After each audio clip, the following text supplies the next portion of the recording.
Liebe Leute, herzlich willkommen zu einer neuen Ausgabe Klemmbausteine mit mir, mit dem Cyril. Ich verhedere mich schon wieder mit meinem Headset, aber nichtsdestotrotz, ein guter Start in die Woche. Euch, ein bisschen verspätet, es ist Dienstag, Nachmittag, aber es ist immer noch der Start der Woche. Einmal für mich, wie habt ihr es? Sind ihr gut gestartet in eine weitere Woche? Es sind willkommen, schön schon früh da am Abdancen. Immer Dance lässiges Emote. Ich freue mich auch immer, wenn ihr mit euren Emotes hier ankommt. Letztes Mal haben wir eine sehr lustige Runde gehabt.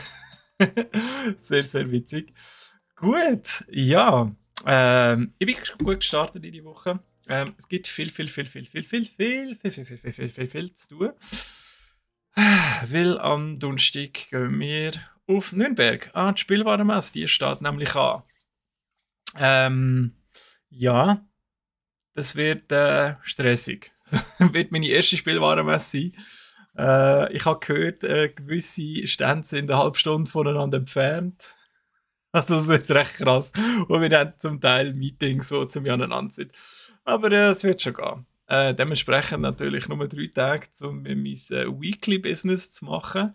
Ja, aber davon lassen wir uns nicht abbringen, nicht aus der Ruhe bringen. Wir machen 2 Stunden ein bisschen Klemmbausteine miteinander. SteelSeries Nova Pro. Das wird ja voll neu. Also ich bin ja ein riesen Fan von SteelSeries. Das muss ich gerade googeln. Ich habe immer das Arctis habe ich immer gehabt, weil das so schön leicht und so. Das Arctis 5, glaube ich, jetzt habe ich das Arctis 7 hier daheim. Begleitet mich schon lange Zeit. Ich finde die top, die Headsets. Ich weiß nicht, ob wir da irgendwie Branding haben. Wir haben jetzt Logitech hier bei uns. Was ich hier sicher kann sagen, ist, dass es mega... Wow, ich bin mega laut. Dass es mega gut total Geräusch von außen abblocken. Das ist eigentlich noch nice. Und man merkt es eigentlich gar nicht mehr auf dem Grind. Was ich gerne teste bei Headsets ist immer, wie es so ist im Sommer. Zum Beispiel so Leder oder so. Kennt ihr das sicher? Wenn es so schön schmalzig wird in den Ohren. Ja, das finde ich immer ein guter Test. Bei uns kostet das SteelSeries Nova nur 300. Absolut. Noch weniger sogar. What? Das Arctis Nova Pro kostet sogar nur 233,90. Hast du zu viel gezahlt bei uns? Wireless musst du nehmen. Ist das nicht Wireless? Das ist nicht Wireless. Okay. Da gibt es ganz viele. Und wie ist es? Wie fühlt es sich an? Da ist auch das Arctis gegangen und ist kaputt gegangen. Ja. Schade. Ja, immer bei Brack kaufen. Wir versuchen wirklich so schnell wie möglich euch eine zufriedenstellende Antwort zu geben. Ersatz, Austausch, Reparatur, was auch immer. Darum kommen wir gerne zu uns zu Brack. Wechselbarer Akku auch noch. Das ist ja crazy. Nein, also so weit gehen wir nicht. Aber wo wir hingehen, ist ein bisschen in Richtung Lego. Jetzt ist es wieder so hure dunkel. Jetzt habe ich vorher erst gerade die Scheibe Kamera eingestellt. Jetzt ist der Scheibe schon wieder so hure dunkel. Das hat mich nämlich richtig aufgeregt gehabt. So ein bisschen heller, oder? Ich glaube, das ist nicht schlecht. Es sieht so aus, als hätte ich voll die alten Hände. Oh mein Gott. So von der Farbe her. Ganz schlimm. Was ist jetzt da wieder passiert? Also das ist ja schlimm. Schlimm, liebe Leute. Also da muss ich schön, da ist Eitelkeit bei mir ganz weit oben. Das geht nicht. Ich habe nicht so komische gefleckte Hände. Herrlich.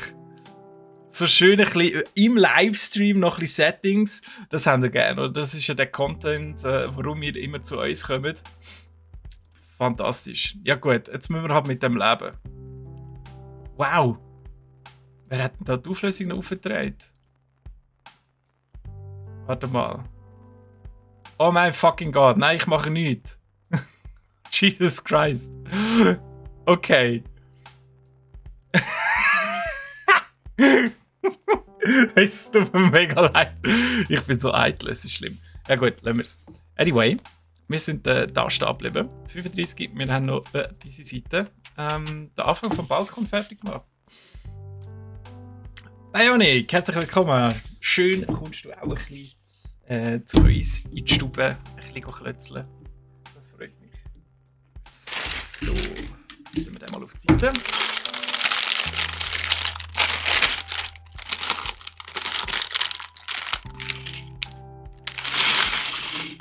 Stimmt, ja, bei denen, die den Akku nicht verwechseln, so wie bei meinem Arctis 7, ist halt schon doof, wenn du das Kabel musst einstecken musst. Wenigstens ist das ein langes Kabel.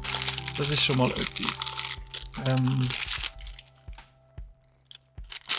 Aber ja, der Komfort, wenn du natürlich einen wechselbaren Akku hast, aber ist der sich nicht hure schwer? Hätte ich mir das so vorstellen, weil das Nova Pro sieht recht massiv aus. Weisse Händchen? Oh ja, unbedingt. So wie in so einer alten Bibliothek, wo man so von Hand kopierte Bibeln noch anlängen kann. Mit so Baumwollhändchen. Aber ich habe das Gefühl, es ist ein bisschen besser geworden. Weil was mich so genervt hat bei dieser scheiß Kamera, war einfach, dass. Jetzt ist es, glaube ich, noch ein bisschen verrückt. So, Entschuldigung.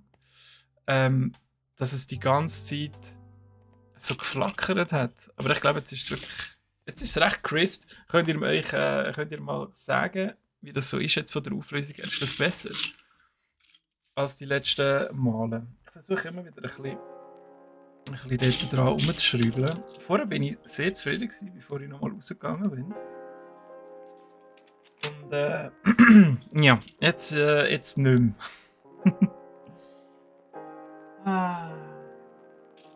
So ist das.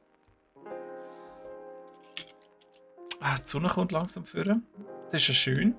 Ich bin mir auch gar nicht mehr sicher gewesen, ob wir überhaupt noch in unserem altbekannten, altbewährten Sonnensystem sind, weil die Sonne, die habe ich schon lange nicht mehr gesehen.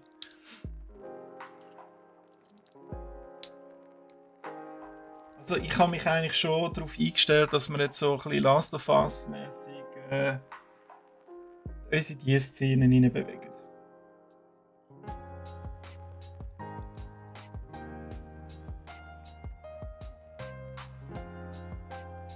Ja, dann muss man es auf die richtige Seite machen. Dann klappt das. Das Nova Pro ist 340 Gramm. Ich tue das immer, macht ihr das auch, wenn ihr so Grammangaben habt, könnt ihr immer einen Zopf euch vor Augen führen. Ich nehme dann immer entweder den kleinen 500 Gramm oder den Kilo Zopf. Dann weiss ich etwa, wie schwer das ist.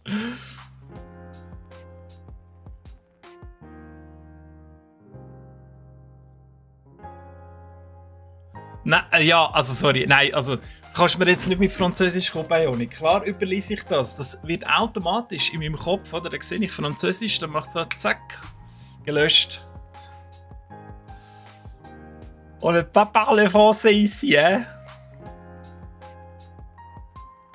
Siehst du, das war falsch gewesen. Schlimm. Nein, ich hasse das. Ich finde das so schlimm, wenn ich Französisch muss reden, oder soll reden, aber nicht muss. Wenn ich irgendwo im Welschen bin, dann okay. Aber mein Vater hat das auch bei dir gemacht. Er hat einfach angefangen, Englisch hat er amigs noch geredet, einfach so aus Spass. Das geht ja noch. Aber Französisch, das ist einfach. Es ist auch einfach cringe. Sorry. Du bist ein bisschen am Zulassen, dann einen schönen Lurk. Und manchmal deine Stimme ist auch okay. Merci vielmals, Bionic. Akku ist ein Klötzchen, 5 mm dick. Okay. Wie lange hebt denn der Akku? Also ich finde, der von meinem Arctis, der hebt sehr lang. Der hebt, es ist jetzt schon gerade ein bisschen sehr dunkel, das sehe ich. Einen Moment. Ein bisschen heller müssen wir, glaube ich, noch.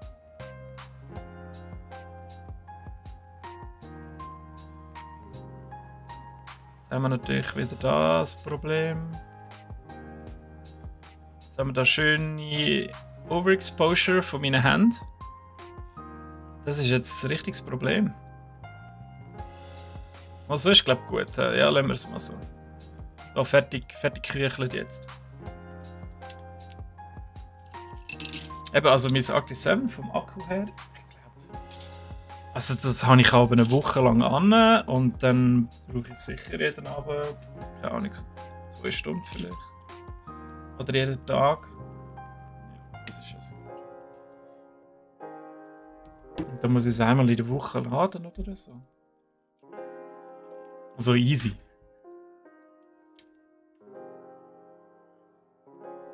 Ich kann schon Französisch reden, ja. Aber ich mache es nicht gerne. Ich war seit der Lehrtag, wo zum Französisch reden verdammt war, weil die anderen nie wollten. So habe ich in jedem Geschäft nachher müssen Französisch reden. Ich habe auch bei Ricardo Kundendienst noch müssen Französisch machen. Bei World of Games müssen Kundendienst auf Französisch machen. Jo. Aber wenn ich es nicht muss, mache ich es nicht. So einfach ist es. 22 Stunden. Ja, eben, dann habt ihr das sogar noch länger, oder? Das ist das voll gäbig. Wieso muss man das so weird zusammen machen hier? Hätte man nicht einfach so die ganz grossen können nehmen und gut ist? Muss das so extrem ineinander rein verkeilt sein? Gut, ich will mich ja nicht beschweren, ich kann ja. Da beim anderen Klemmbausteinsatz von einer anderen Marke, wenn ich mich aber beschwere, dass das Zeug nicht richtig zusammenhält, dass es nicht richtig verkeilt ist.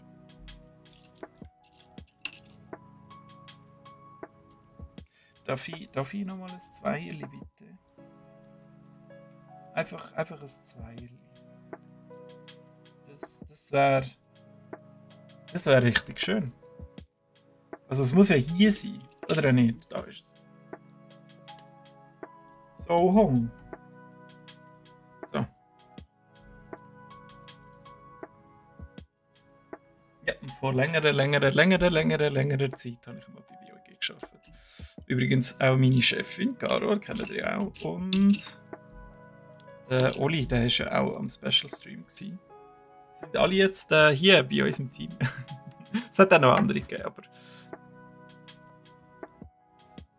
tun wir jetzt nicht weiter ausführen.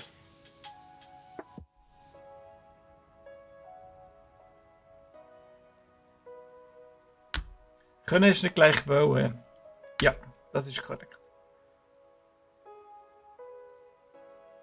12 Stunden am Tag das Headset an. Bist du im Homeoffice in dem Fall? Also hast du es während dem Arbeiten an und nachher am Abend auch noch zum Gamen, Musik hören, whatever. Dann ist es natürlich schon recht beansprucht.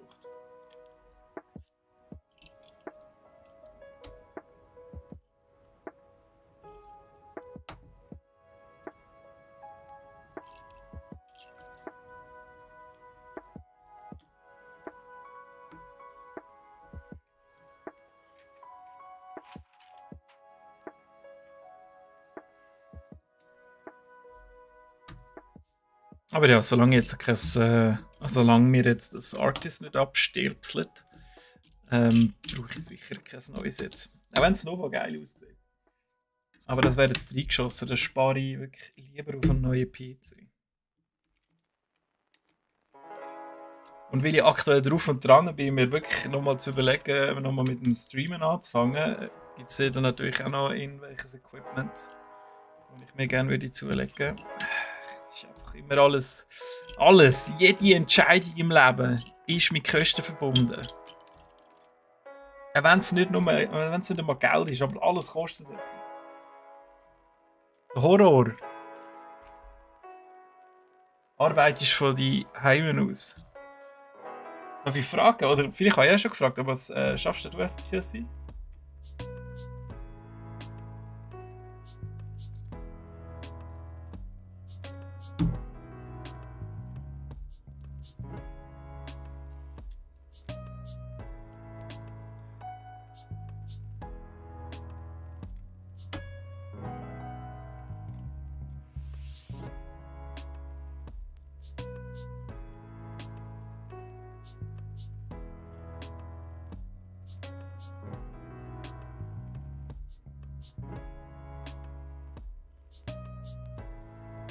Hast du gerade das Follow? Ja, danke.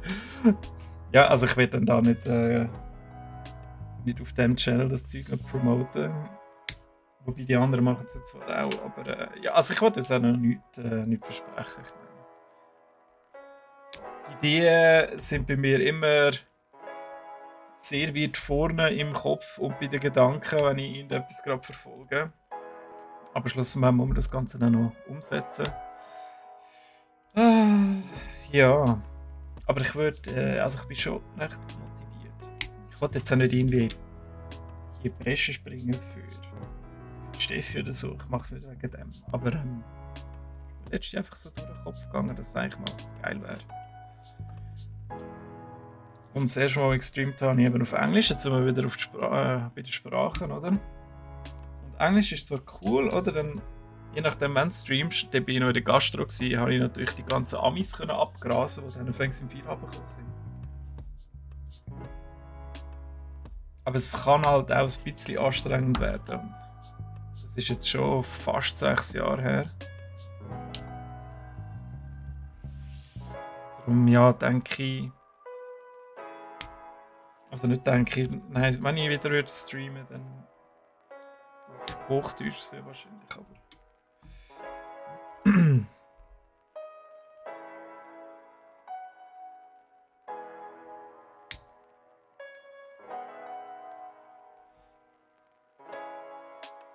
Arbeit ist von die Hype. Im Auto bin ich am gucken, ob ich es flicken und dann weitergeben. Aha, das Headset. Ah, jetzt komme ich raus. Das habe ich jetzt irgendwie 3-mal lesen.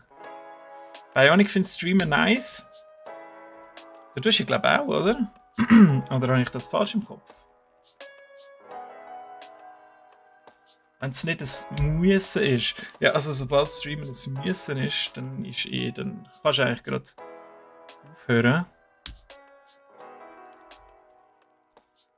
Ich habe einfach damals den Fehler gemacht, dass ich von Anfang an viel zu viel wollte und in der Woche etwa 5-mal gestreamt habe. Das ist einfach der Tod. Lieber, also regelmäßig sowieso, aber lieber ein bisschen mit wenig anfangen. So 1-2 Mal in der Woche. Ich meine, würde ja auch nicht jeder ein Fulltime-Streamer werden, oder? Aber ich finde es halt mega cool, eben so jetzt mit euch. In einer lustigen Runde zusammen etwas machen, etwas erschaffen, ein bisschen dumm tun. Bionic streamt auf Schweizerdeutsch. Ja, ich kann mir vorstellen, dass so eine recht geschlossene Community wahrscheinlich, oder? Streaming in der Schweiz bezeichne ich zumindest eher noch als ein Novum. Etwas, wo eher noch am Kommen ist, als schon vollständig etabliert ist. Wenn wir in den deutschen Raum schauen, zum Beispiel, kennen wir ja alle, oder? Der Gronkh, der das Ganze so ein bisschen in die Popkultur in Deutschland hineingebracht hat. Mit Minecraft damals vor. Dürfte sicher etwa 20 Jahre her sein jetzt dann, oder?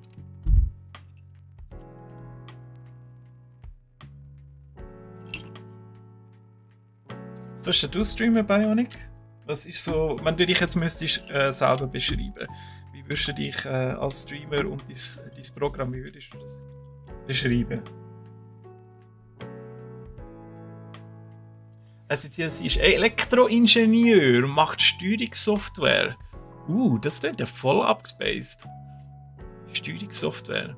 Also ist das etwas, wo man mega spezialisiert muss sein? Zum Beispiel für Lifte stelle ich mir jetzt vor. Oder man regt sich an. Letztens sind wir in der Mall of Switzerland gewesen.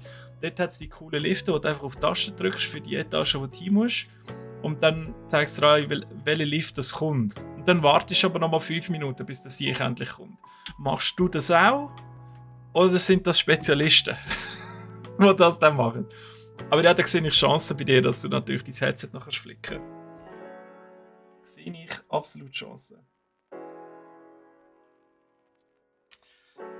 So. Psycho, yes! Welcome back! Ja, sicher! Wo ist sie? Oben dort, gell? Da ist sie. Sicher! Sind ihr auch wieder an der Faba? Fantasy Basel. Trifft man euch dort auch wieder an? Marius, ich glaube, wir haben 2, oder? Ah, dort unten dran ist die andere noch. Aber man sieht sie fast nicht. Warte, ich tue das geschwind flicken.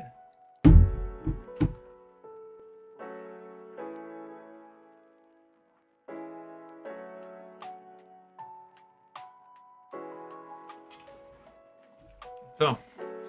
Psycho und Marius. Ah, schön, sind ihr auch wieder rum. Sind ihr, denke ich, auch wieder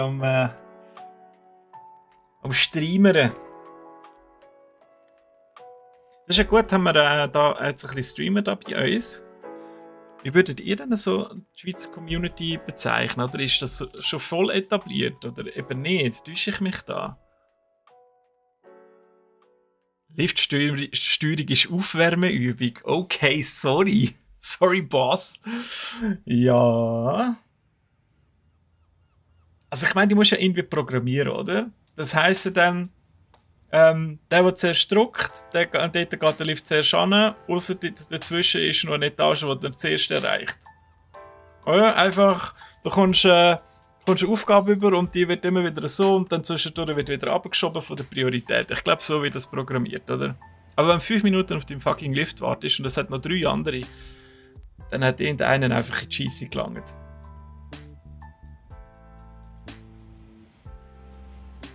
Adventure Games streamen.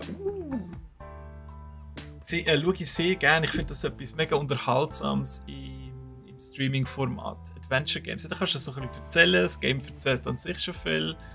Lustig, spontan, mit Fun. Keine Pro-Skills. Cool, cool. Ja, lustig, spontan, Fun habe ich fast lieber als so Pros. Kommt aber, glaube ich, auch ein bisschen aufs Game drauf an. Also, wenn ich jetzt League of Legends schaue oder so, dann sicher eher Pros. Broxa schaue ich dort zum Beispiel. Einfach super geile Mentalität. Aber ja, dann dort, wenn man einen Noob zuschaut, ist dann halt eben vielleicht nicht so spannend. Aber wenn es andere Games sind, wo das Skill jetzt nicht so mega ins Gewicht fällt, dann sehr gerne Leute, was einfach lustig ist mitnehmen.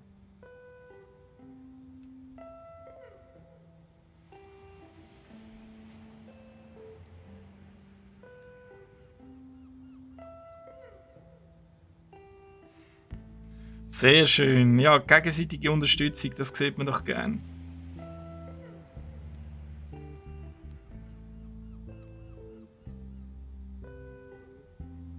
Ich bin gespannt, was Steffi macht. Steffi hat ja mit dem Gaming-Streamen aufgehört, aber sie macht jetzt so ein bisschen etwas richtig, was hat sie gesagt, Personal Growth, Mindset und so. Ich bin gespannt, wenn ihr erste Stream startet, was das genau wird. Sie hat sich auf Twitch einmal schon anders benannt, das habe ich gesehen.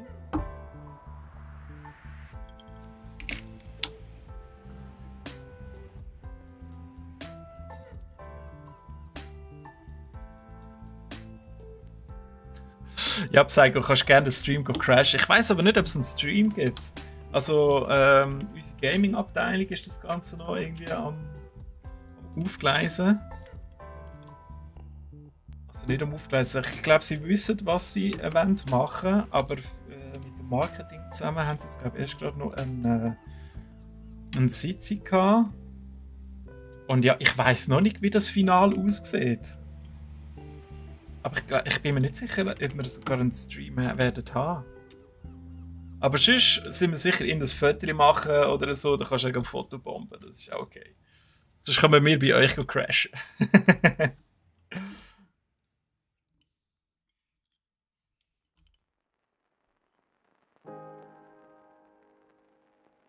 Schweizerdeutsch eine Masse erreichen ist ein bisschen schwerer, weil man halt auf Hochdeutsch viel mehr Länder abdeckt. Genau, das ist eben auch so ein bisschen mein Gedanke, oder?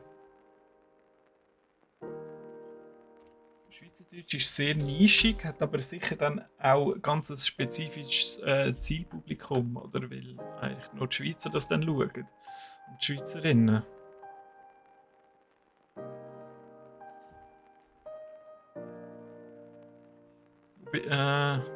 Sag, gehst mehr auf YouTube und Hochdeutsch. Ist ja gleich. Einfach Follows da lassen oder den Algorithmus ein bisschen füttern. Tipptopp. Ja, bei FIFA kann man nicht so gut mit dem Chat interagieren, das stimmt, ja. Kommt immer voll darauf an, was es ist. Bei Adventure Games zum Beispiel, wie du ja gesagt hast, dort hast du öfters mal eine Pause zwischen ihnen. Du kannst so das eigene Pacing wählen. Aber es gibt dann auch Spezialisten, die trotzdem immer gut können, schnurren. Ich glaube, von denen habe ich letztens schon erzählt. Rocket Beans oder Nils und Florentin haben jetzt fertig geschaut, den Dark Souls Stream, den sie hatten. Und das ist ja eigentlich ein Game, das wirklich verdammt schwer ist. Und trotzdem schaffen es, gut, sie sind jetzt zweit, aber trotzdem auch der aktiv am Spielen ist, schafft es halt mega schnurren die ganze Zeit, oder? Und gleichzeitig muss man sich noch auf das Game gut fokussieren. Also ziehe ich ja meinen Hut. Und dann der ganze Brunz, was die ganze Zeit ablöhnt. Ich weiß nicht, ob ihr die kennt, aber die Typen sind einfach Gold wert. Gold Boys.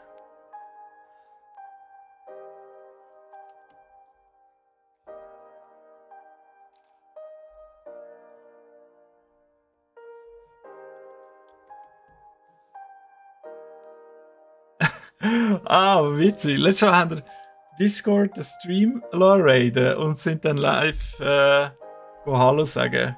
So gut. Das habe ich gar nicht mitbekommen. Ich war eben auf der anderen Seite beim Shop. Ich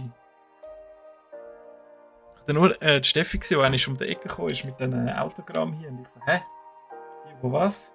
Und natürlich, als ich bei euch vorbeigelaufen bin, habe ich schon gesehen, dass ihr dort im Stream sind.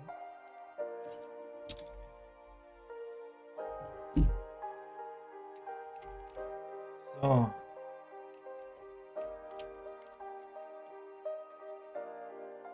Ja, aber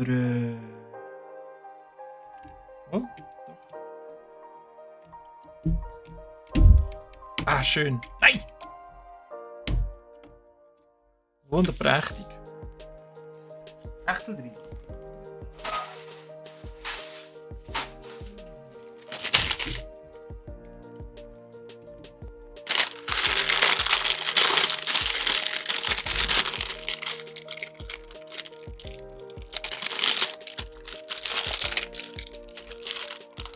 Namensänderungen. Also, quasi dem Stream, wo du gefolgt bist, der hat seinen Namen geändert und jemand anders mit einem Esoterik-Stream, in dem Fall, hat dann den alten Namen übernommen. Oder wie geht das? Aber ja, also ich meine, Steffi wird dort wahrscheinlich auch durch müssen, oder? Ich kann mir nicht vorstellen, dass alle ihre Followers das werden gut finden, was sie dort macht. Viele sind wegen einem gewissen Content sicher dort gewesen, wegen den Indie-Games, die sie öfters.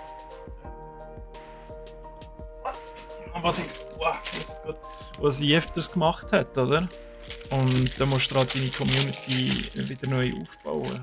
Aber da muss man halt durch. Für das hat sie sich ja auch aktiv entschieden. Und für das hat sie auch absolut meinen Respekt, ja, dass man da so einen gewagten Schritt geht. Ich denke schon, dass die Hoffnung wird sein, dass sie ein paar mitnehmen kann. Ich meine, sonst hätte man auch einen neuen Stream machen.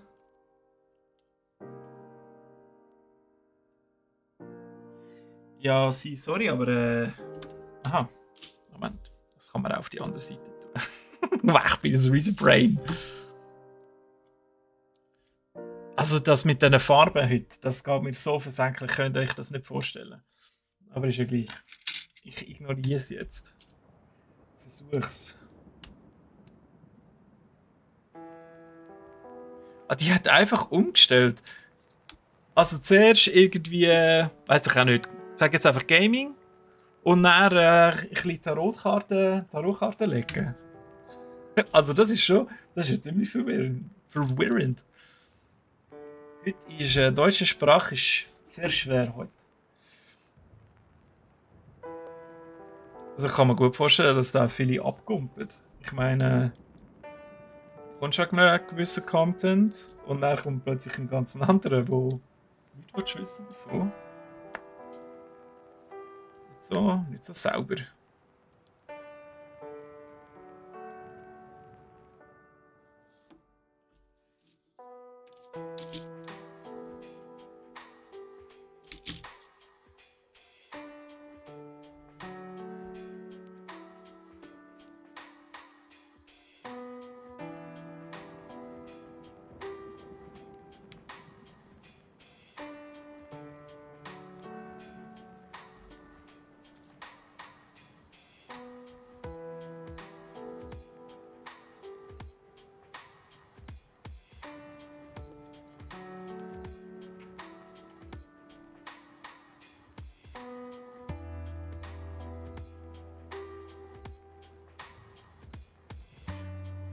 Aha, okay, es war klein, gewesen, hat umgestellt und ist schnell explodiert. Zuerst hat sie gegamet, dann umgestellt und ist schnell explodiert. Vergiss es ein bisschen und dann... Aber ist sie wegen dem Esoterischen näher explodiert oder ist sie explodiert wegen wegen Gaming? Das ist verdammt verwirrend. So, Moment, ich muss schauen, ob wir das jetzt zweimal machen müssen. Scheinbar nicht. Gut. Soll mir recht sein.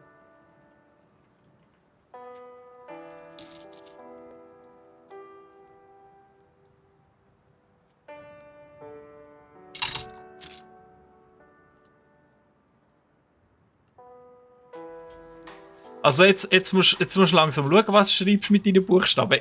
Erotisch oder exotisch oder esoterisch? Nein, alles gut. Esoterisch. Wegen dem ist es explodiert. Was heute alles als Content durchgeht, hä? Aber ja, ich meine, wenn es einer bewiesen hat, dann der Mike Shiva, oder? Ich meine, den kennen die einfach alle. Der Typ ist ja einfach... Also rein vom wirtschaftlichen Aspekt her und marketingtechnisch ist der ein absolutes Genie gewesen. Dass der Geld abgesahnet hat.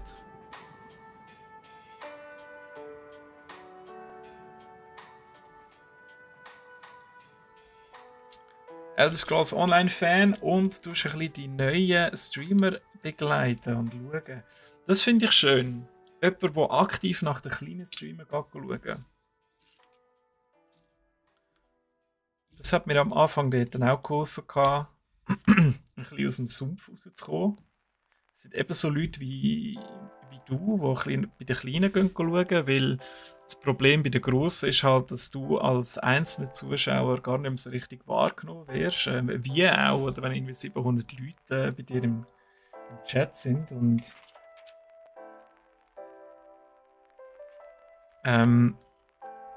dann solltest du noch alle Nachrichten lesen und auf jeden Bezug nehmen. Das ist natürlich unmöglich. Und dass man dann ein bisschen kleinere Gagen suchen kann, wo man eben noch den Austausch ein bisschen hat, ein bisschen zusammen schnurren, gute Zeit haben. Ja. Verstehe ich.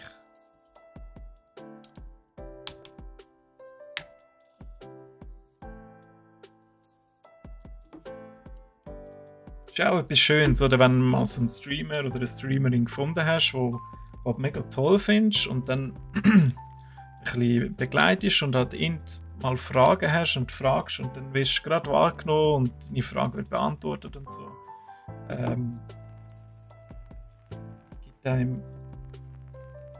Gibt einem so ein bisschen, wie wolltest du sagen? Respekt ist das falsche Wort, aber also man wird halt wahrgenommen, oder? Das ist schön. Und als Mensch will man immer wahrgenommen werden. Darum hört man seinen eigenen Namen ja scheinbar auch so gern, wie das einem als Person, als Individuum identifiziert.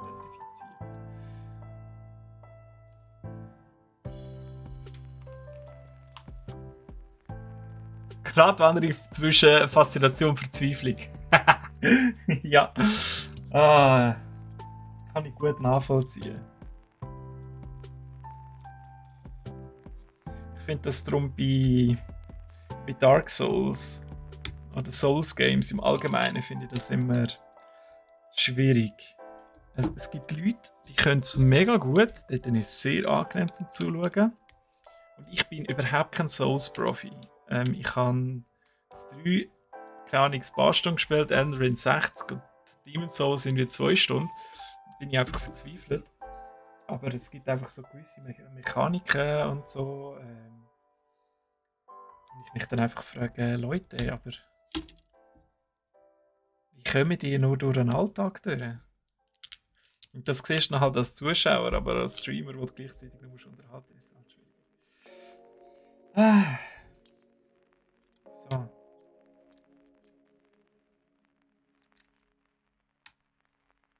Was mache ich da?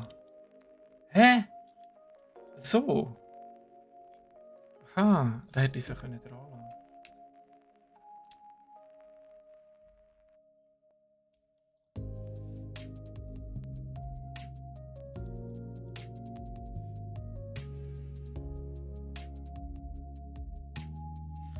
Aber ja, eben, wenn du halt so eine Liebe hast für so ein Game und weißt, was sollst und was nicht,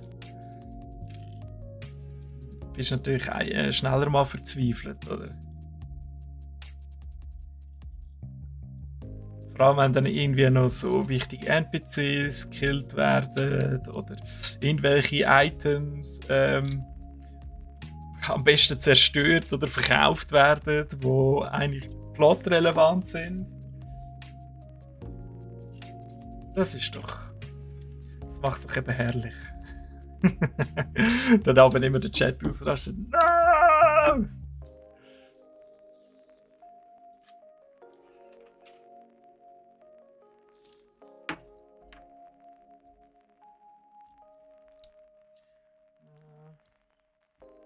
Elder Scrolls Online habe ich aber auch mal gespielt. Sogar zweimal, wenn man das so sagen kann. Damals, als es neu rausgekommen ist. Sogar noch zuerst auf der Xbox. Und dann haben sich Kollegen entschieden, nein, wir spielen auf dem PC. Bin ich mittlerweile auch ein PC-Spieler, aber dort war das noch nicht so gewesen. Und dann, ja, was macht der Cyril, oder? Er kauft sich natürlich auch noch für den PC. Dort nochmal neu angefangen. Aber ich bin nie so richtig ins Endgame gekommen. Das hat man immer schon entweder vorher selber abgelöscht oder der Kollege hat es abgelöscht. Und für so ein MMO brauche ich einfach schon ein bisschen Leute drumherum, dass es Spass macht. Ich meine, das ist ja Sinn und Zweck eigentlich von einem MMO. Dass man mit den Leuten gemeinsam unterwegs ist und Abenteuer erlebt.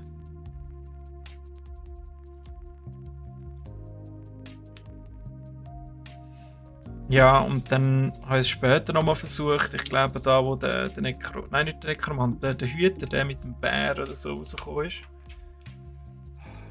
Stimmt nicht, das dritte Mal habe ich es auch noch versucht, wo da die Elfeninsel rausgekommen ist. Und da habe ich gedacht, ja, jetzt fange ich nochmal neu an. Nur irgendwie ein paar Stunden investiert und dann bist du wieder raus. Obwohl es ein super Game ist. Aber es hat halt einfach auch niemand mehr zocken. Und dann ist es, wie gesagt, ein bisschen schwierig für mich, wenn jemand anders mitzieht. Da bin ich wirklich so eher der Community-Guy, der dann mit den Leuten halt etwas anderes zockt.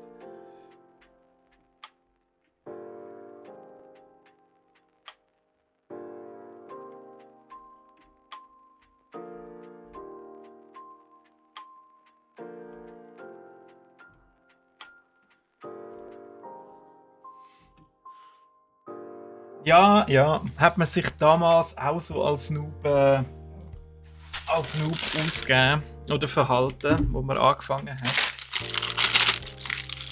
Aber manchmal frage ich mich halt schon, ich glaube, es gibt so ein gewisses Grundverständnis bei Games. Wir kommen immer wieder auf Gaming, obwohl wir Klemmbausteine machen. Das ist ein völlig verwirrender Stream. Aber wir machen ja mehrheitlich Gaming, darum ist es okay. Anyway, Gaming gibt es so ein Grundverständnis, wie Mechaniken funktionieren, oder? Und selbst wenn Leute aber ein Game neu anfangen und ich das Game noch nie gespielt habe, frage ich mich dann zwischendurch gleich so, ja, aber wieso machst du das jetzt nicht und so. Aber ich glaube, das passiert halt auch einfach aus dem Zeug raus, weil man eben ähm, so beschäftigt ist auch als Streamer. Gut, aber ich muss sagen, wenn mir etwas mega gefällt, dann tue ich mich auch sehr, sehr gerne reinfuchsen. Lese alle Fähigkeiten und Tutorials und so. Und dann tue ich mich schon sehr mit so etwas auseinandersetzen. Und informieren. Tue sehr gerne ein bisschen ausprobieren. Ich versuche eigentlich möglichst Meta und so Sachen zu vermeiden. Das ist halt einfach langweilig. Dann gehst du irgendwo ins Internet, schaust, was ist momentan Meta, was ist das Beste, oder was spielen die meisten, heisst das. Nein, das ist mir zu wider. Fashion ist Endgame im Elder Scrolls Online. Echt, Fashion habe ich eben gar nicht so richtig wahrgenommen in Elder Scrolls Online. Also jetzt ohne Witz. Ich hätte jetzt gesagt, Final Fantasy XIV ist Fashion Game Online und Housing. Wir sind einmal, wo wir Final Fantasy XIV gespielt haben, sind wir... Ich muss geschwind konzentrieren, dass ich richtig anfange. Gut. Hindern. Okay. Ist am Freitagabend eine Techno-Party gsi. In einem Gildenhaus bei einem daheim. Und die haben das Gildenhaus so eingerichtet, dass es wirklich ausgesehen hat, dass es ist in so einen Techno-Dungeon runter. Und oben hat es natürlich Bodyguards gehabt, Bumpers, wo zuerst mal hast müssen dein Passwort sagen und dich verbeugen und dann hast du sie reingelassen. Und unten war ein DJ auf der Bühne und der hat Musik gemacht auf Twitch, wo du parallel natürlich hast abladen. Da hast du die Perspektive vom DJ, der live aufgelegt hat. Und unten dran alle, es hat so Emotes gegeben mit so Neonstäben, wo du hast können Dances machen. Und das war super geil gewesen. Und in einer Ecke hat es noch einen gehabt, wo so spezielle Güter verkauft hat. Und dann hat es natürlich noch den Barkeeper gehabt. Ist wirklich sehr, sehr witzig dort.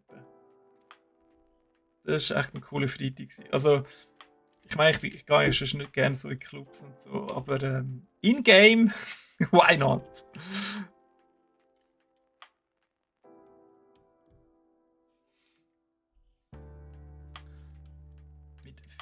Im Verein mit 15-Jährigen zu tun, denkst du auch, sind wir dann so doof gewesen? Ich glaube, das ist so die Frage, die auch die älteren Leute sich immer stellen, oder? sind wir auch so doof gewesen? Haben wir doch früher nie gemacht.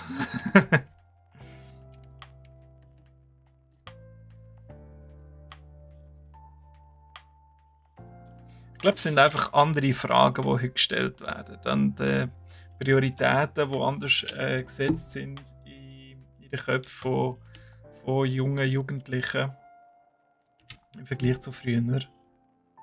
Und darum haben wir vielleicht so ein bisschen die Auffassung, dass gewisse Fragen doof sind oder I don't know. Schwierig.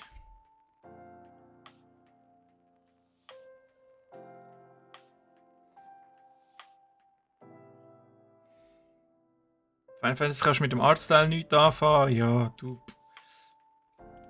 Ich kann das auch zu einem gewissen Grad nachvollziehen. Ich hätte lieber ein Elder Scrolls, was ich spiele, wenn es Final Fantasy. Aber auf der anderen Seite auch nicht. Oder nochmal Dark Age of Camelot, von dem erzähle ich glaube jede zweite Folge. Aber das lassen wir jetzt. Früher waren die jüngsten 17 und der Schritt, den sie machen zwischen 15 und 17 ist enorm. Also im Positiven oder im Negativen?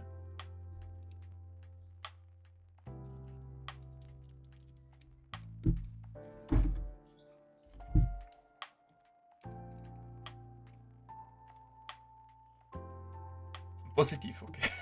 Ja, ja, weißt du nicht, oder? Vielleicht geht es auf dem Karren oder so.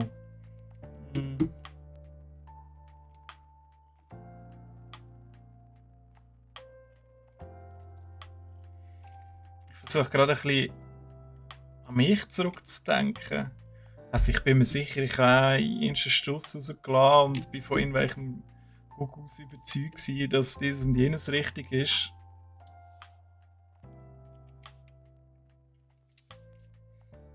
Aber ich glaube, es hat auch mit der Technik vielleicht auch noch zu tun, oder? Meine Eltern sich damals gefragt, wo das Gaming aufgekommen ist, ja, das ist ja, da verdoppelst du ja, oder? Die ganze Zeit nur in die Glotzen hineinschauen und so weiter und so fort. Und heute sieht man ja, dass es eben auch so Social Skills ein bisschen fördern kann, unter Umständen vernetztes Denken, schick Reaktionszeit, Verständnis, keine Ahnung, sogar Wirtschafts-, Gesellschafts-, sozialpolitisches Verständnis kann fördern, je nachdem, was natürlich games.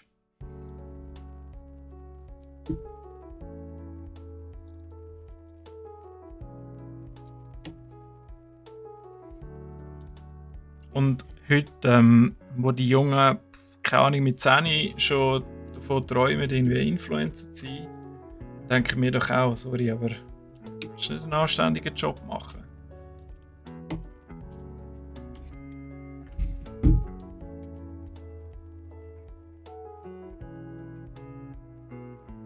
Also es kommt bald einmal ein Produkt raus, das bei einer berühmten blonden Puppe angesiedelt ist, von der Produktpalette her, wo mit Influencer zu tun hat und ist ausgerichtet, glaube ich, an 8-jährige Mädchen. Ich kann jetzt leider nicht weiter ins Detail gehen.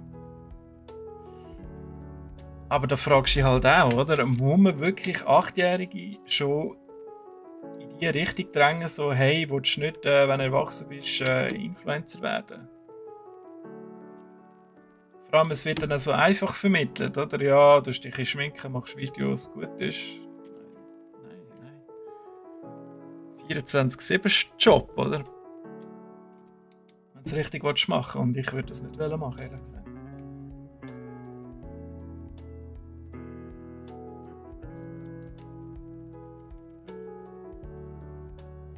Ausser du bist dann mal an dem Punkt, wo du kannst sagen, so, jetzt tue ich ein bisschen zurückfahren und ich mache nur noch das, wo ich Bock habe. Aber an diesem Punkt musst du zuerst mal kommen und das geht wahrscheinlich ein paar Jahre. Aber ja, ich bin ja kein Influencer, von dem her keine Ahnung, sowieso.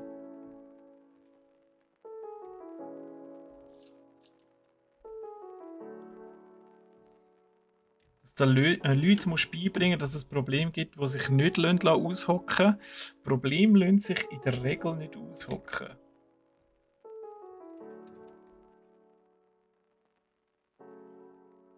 Gebe ich dir recht, ja. Also Problem am besten immer offen ansprechen, direkt lösen, Kompromiss suchen und nie in sich hineinfressen. Passiert es nämlich schnell, dass andere mit dem nachher auch noch belastet, weil es die gehen erzählen, ich aufregen und die dann auch noch ja voll, ja nein, ja. Ihr wisst ja, wie es läuft.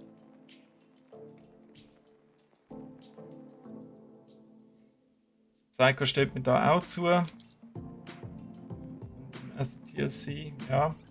Problem wirklich. Auf direktem Weg. Aber das ist halt auch, es braucht immer extreme Überwindung, oder? Also. Ich nehme jetzt mal ein Beispiel. Das ist jetzt kein grosses Problem. Aber die Überwindung, die es braucht, ist riesig. Und zwar hat meine Frau, die damals noch das Restaurant geleitet hat, eine Mitarbeiterin gehabt, die hat ein bisschen Ausdünstungen gehabt, oder? Und stellt euch vor, ihr müsst zu dieser Person an, weil du kannst ja das. Erstens, weil die Person sehr wahrscheinlich selber wissen. Spoiler, sie hat es wissen. Und auf der anderen Seite könnt ihr ja natürlich nicht so euch ein Restaurant repräsentieren lassen, oder? Also hat sie müssen sagen, hey, tut mir leid, aber ich muss dir jetzt sagen, Also so will man es wahrscheinlich nicht mal sagen, man muss es ein bisschen anders angehen. Ist dir aufgefallen, dass, da gibt es so ganz verschiedene Herangehensweisen, ist dir aufgefallen, dass du in letzter Zeit ein bisschen strenger schmeckst? So, sie gesagt, was? Oh mein Gott, danke, sagst du mir's, oder? Das ist eigentlich kein grosses Problem, aber eben die Überwindungshürde, die ist riesig. Eine Person kann sagen, hey, sorry, kannst du mal gut duschen?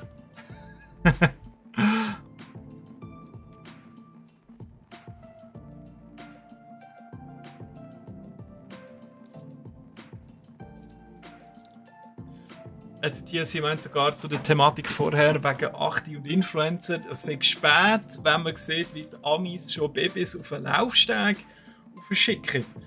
Ja, gebe ich dir recht, stimmt. Da gibt es schon so ganz früh so die Schönheitswettbewerbe, oder? Wo man schon die, keine Ahnung, 4-, 5-, 6-Jährigen auf einen Laufsteg schickt. Genau.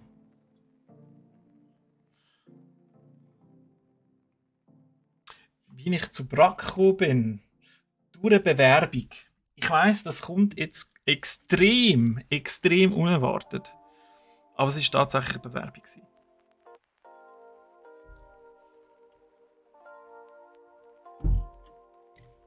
Nein, ich kann natürlich schon noch ein bisschen ausholen. Also wie ich vorher angetönt habe, ich komme eigentlich ein bisschen aus dem Metier. Ich habe zwar mein KV noch bei Versicherungen gemacht. Also Versicherung und Vermögensberatung gut aus. Und dann nachher einmal bei WOG gelandet. Und dann habe ich noch x andere Sachen gemacht. Und noch angefangen Wirtschaft studieren und Informatikdesign und so. Und das hat mir beides nicht gesagt. Dann hat meine Frau, damals noch Freundin, die hat angefangen mit der Hotelfachschule und hat die Heime so ein bisschen erzählt, was die machen. Und das hat irgendwie hure geil getönt. Da bin ich mich ein bisschen schlau machen. Und bin dann nachher halt in der Gastro gelandet. Das habe ich bis Ende 21 gemacht. Also nicht die Schule, aber in der Gastro. Und dann habe ich aber gemerkt, hey, ich muss da wieder raus. Nicht nur wegen Corona, sondern es ist ja sonst. Es ist einfach zu viel für zu wenig gewesen, wenn ihr wisst, was ich meine. Also ich rede jetzt nicht nur vom Geld, sondern auch mentale Belastung und so, körperliche. Ist das schon recht herausfordernd gewesen. Und ja, und dann hat es lustigerweise eine Stelle gegeben da bei den Spielwaren. Und ich hatte dann Kontakt mit dem Oli, der ja eben auch in diesem Team ist. Mit dem habe ich immer zusammen gezockt, seit wir damals bei WOG waren. Zusammen. Und er hat dann eben von diesem Job erzählt. Und dann habe ich gesagt, da ist ja voll geil, ich tue mich gerade bewerben. Und ja, und so bin ich dann nachher da reingeschlittert. Und jetzt hocke ich da und tue mit euch zusammen klötzeln. Manchmal ist es lustig, wie es läuft, ja. C'est le temps qui fait la musique oder so. Ja. Punkto Problem ansprechen, genau. Wahre Worte. Le temps. C'est le temps. Ich würde sagen le. Aber behaftet mich nicht drauf.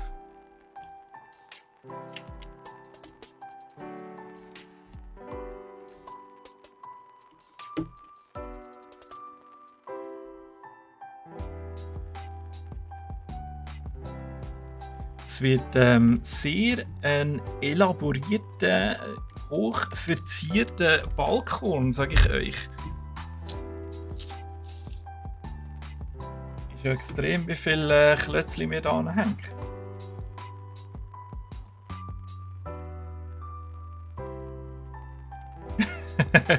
Nein, vor ein paar Jahren hätte ich mir das wirklich nicht ausgemalt. Aber ich habe Ende, ich muss immer studieren, wenn wir jetzt 23 gehen. Ende 21 habe ich schon gewusst, dass ich Klemmbausteine streamen. weil ich bin dann auch mit der Garo im Gespräch, die ich auch damals noch von mir kennt. Anyway, sie hat dann gesagt, hey, würdest du auch bereit sein, Klemmbaustein zu streamen und so? Ich sagte, ja, voll geil.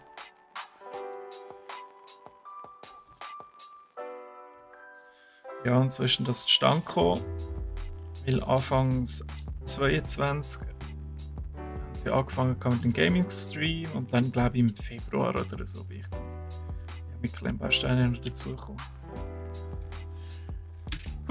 Ich rutsche immer weiter runter. Sorry, Leute. Sagt doch auch etwas. Wow, das ist da richtig überblendet. Das ist nicht toll. Psycho, was machst du, wenn der Tag lang ist und nicht am Streamen bist? Wenn ich darf so frech fragen. Und auch ihr anderen, so, ich mich nicht zu wundern, wir haben jetzt aktuell sehr viele Streamer und Streamerinnen da bei uns im Chat drin. Was macht ihr? Was macht ihr sonst noch? Also ich kann auch vorausgehen, damit ihr euch nicht so exponiert fühlt. Was ich schaffe, wisst ihr jetzt mittlerweile. Aber sonst Hobby, eben sicher Gaming. Und dann bin ich meine Miniaturen am Anmalen und Dungeons and Dragons am Spielen. Schreiben. Momentan ein bisschen zu kurz. Also auch im D&D-Bereich. Pen and Paper.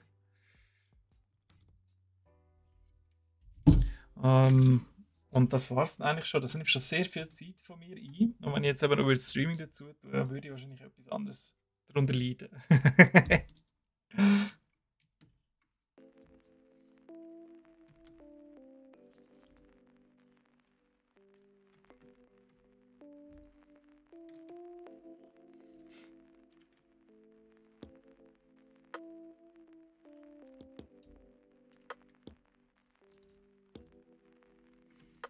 Aber ja, manchmal ist es schon witzig, wie das Leben einem so spielt. Also auch, dass ich damals zu WoG gekommen bin, war wirklich noch ein Glücksfall gewesen, eigentlich. Ich war einer der ersten Kunden bei WoG, wenn ich das so darf sagen. So bold. 144. Das ist noch meine Kundennummer. Also wirklich noch ganz früh. Da hat es den Oli schon gegeben, das war nämlich auch der erste Mitarbeiter. Also hat es nur ihn gegeben. Was soll ich jetzt sagen? Wow, volles Blackout. Ja, eben wieder dazugekommen bin. Ja, und ich kann eigentlich schon lange mal dorthin, weil alle, die nie dort geschafft haben, haben natürlich das Gefühl, wow, so geil, wow, den ganzen Tag irgendwie Gaming und so. So ist es natürlich nicht, oder? Aber ich habe es gleich geil gefunden. Anyway, und dann bin ich in dieser Zeit gerade arbeitslos geworden, weil in dem Lebenbetrieb, wo ich 5 Jahre lang gearbeitet habe, mussten sie Personalkürzungen machen und ich war der jüngste Mitarbeiter mit 5 Jahren. Habe dann müssen gehen und dann habe ich in der Zeitung, Leute, wissen die noch, was das ist? Das ist so Papier, schwarz auf grau, wo man kann aufblättern und dann nimmt man so mit der Zunge am Finger und dann umblättert. Ja, und in der Zeitung war das Inserat gewesen. Und dann ich natürlich instant beworben und dann hat es geklappt gehabt. Und ja, es hat fließenden Übergang gegeben von meinem alten zum neuen Arbeitgeber. Damals. Ja, und gegangen bin ich dann halt, weil ich längere Zeit da reisen und auch etwas Neues gesucht, dann nicht mehr so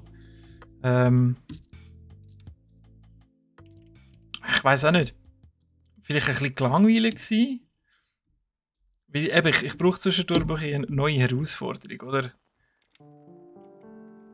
Das ist jetzt da zum Beispiel bei Brack ist es aktuell anders. Da gibt es wirklich immer wieder etwas Neues, was ich machen muss. Kleine Projekte und so. Und das zieht halt für mich.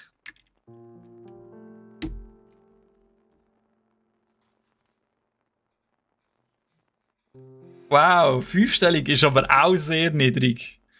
5-stellig ist also, mit dem kannst du auch noch, kannst dich auch noch ein bisschen fühlen.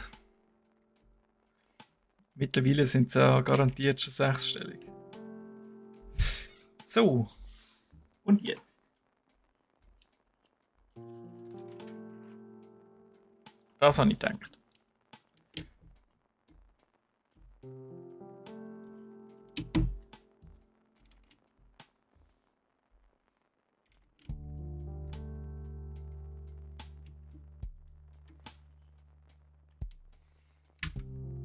Hey, schau mal, wie das schön aufgeht. Nur ein so ein schwarzes Teil haben wir bisher übrig. Schön, ich tue das schön auf die Spitze vom Eiffelturm.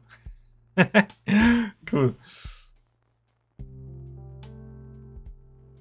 Zuerst eine Lehre, immer gut. Praktiker.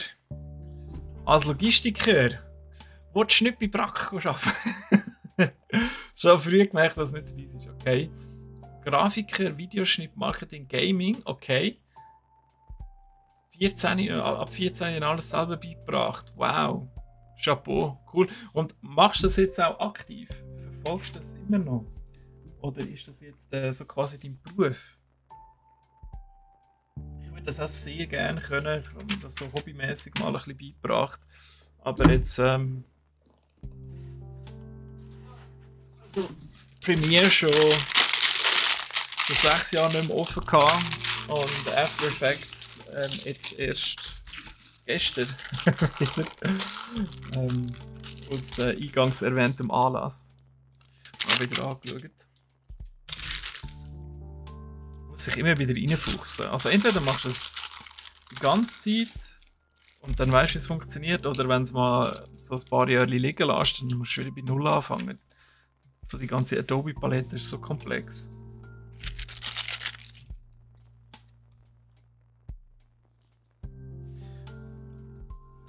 Moment, ich muss das da ein bisschen anders sortieren.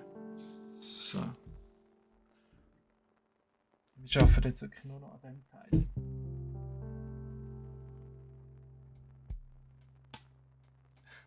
En masse Bewerbungen geschrieben. In der ganzen Schweiz. Mediengestaltung ohne Erfolg. Nein! Trotz so vielen Bewerbungen. Ist wahrscheinlich noch recht beliebt, oder? Kann ich mir gut vorstellen. Was ist mit dieser Beleuchtung los? Es ist doch wieder so fucking hell. Ich habe automatische Helligkeit extra ausgeschaltet.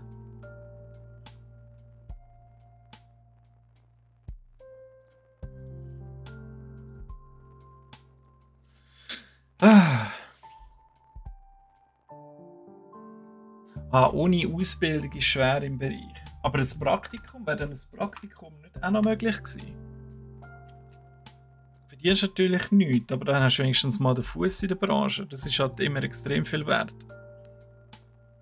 Und wenn es gerade so um digitale Produktionen, Produktionsjobs geht, eben auch richtig Marketing so gehen, weiss ich von vielen Leuten, dass ohne Praktika über Jahre hinweg rein gar nichts läuft. Und du musst einfach Erfahrung nachweisen.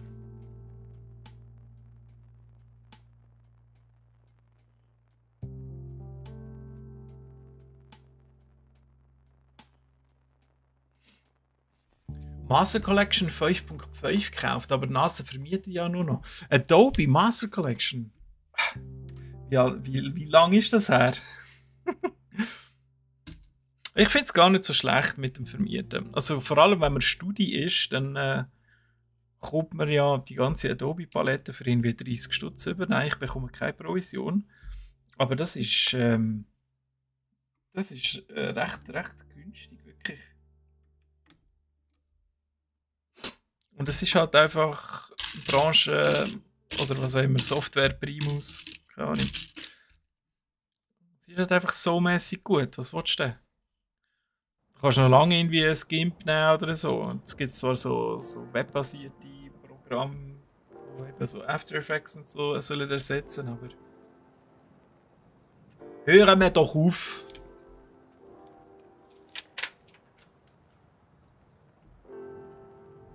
Nein, 16 Mal das gleiche Teil. Jesus Maria.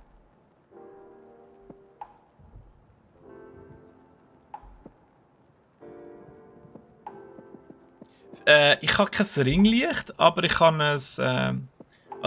wir haben das Elgato Keylight. Das ist da oben. Also, aber es... ich sehe es, ich drehe es. Ich sehe es eigentlich nur am Mikrofon. Seht ihr, wenn ich das drehe? Ah, mein Gesicht. Das ist eigentlich alles. Also, es ist nicht unbedingt optimal gelöst. Weil das Umgebungslicht hier von der Bürolampe ist natürlich schon sehr hell.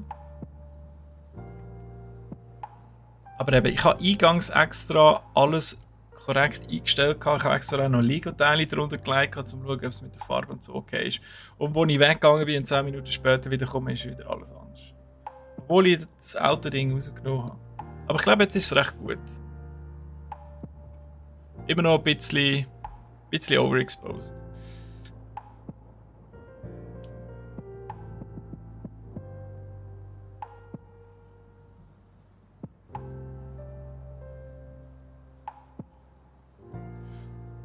Ah, Psycho ist der Cutter geworden vom YouTuber Sison. Kenne ich leider nicht. Aber sicher super toller Einstieg. Machst du das immer noch? In 100% geschnitten? Oh. Also. Oh. Das ist echt ein 100% Job, wenn so ein YouTuber schon ein bisschen grösser ist. Oder eine YouTuberin, Entschuldigung.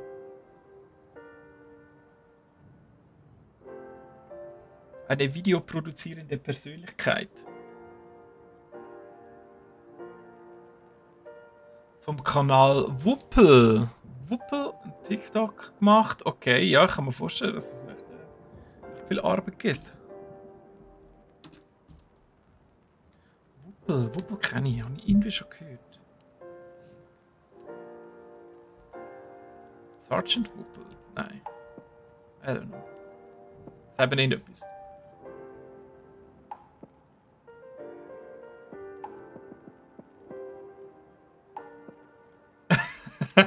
Also sie sagt, wegen Videoproduktionen, sein Video vom Silvester 0708 ist noch nicht fertig.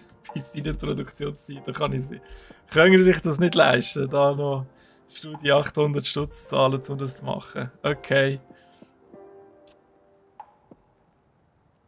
Das ist schon recht lange Zeit. Also da hätte ich schon längstens dem Studie gesagt, sorry, tschüss. Was? 17, 18? Hey, nein. Sali Nico, grüß dich.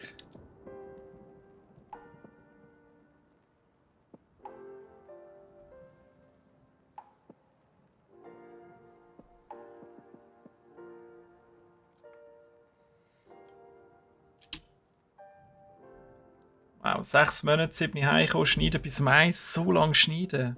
Gut, du musst dir ja den ganzen Content anschauen von dieser Person, oder? Und schauen, was ist gut, die ganzen Effekte noch reinbasteln. Krass.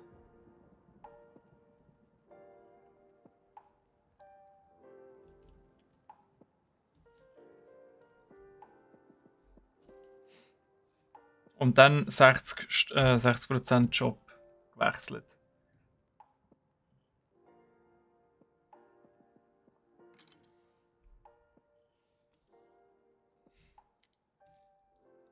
Okay. Also Familie, Streamen, Schneiden und 6% Job. Stelle ich mir immer noch extrem stressig vor.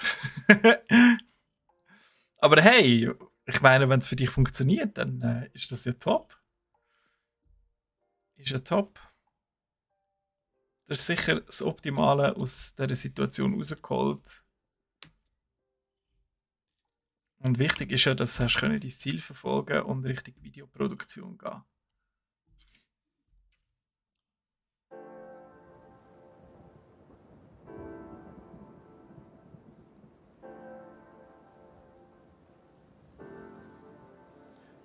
Ferienvideo mit Kollegen, laufst Gänge hängen nachher.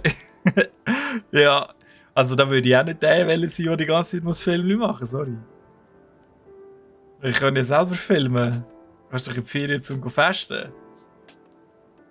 Hast du dich wirklich freiwillig gemeldet und gesagt, ich mache die Videos?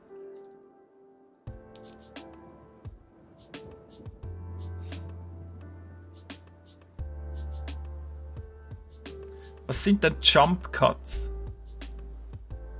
Also, wo man von einer Szene so fast forward in die nächste geht. Ist das ein Jump Cut?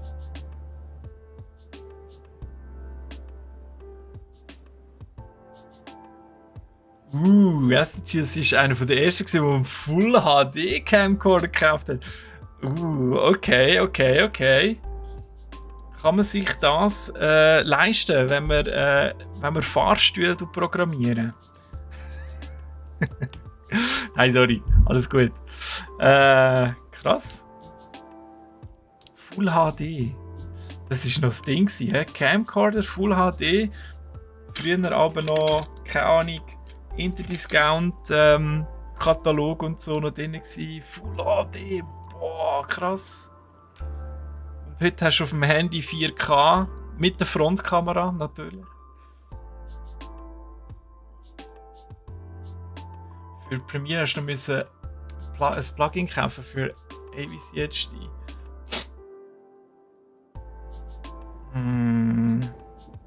Das ist ja noch frech. Heute ist das wahrscheinlich alles dabei.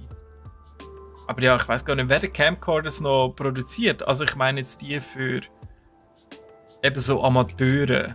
Ich meine, schon klar gibt es noch Filmkameras.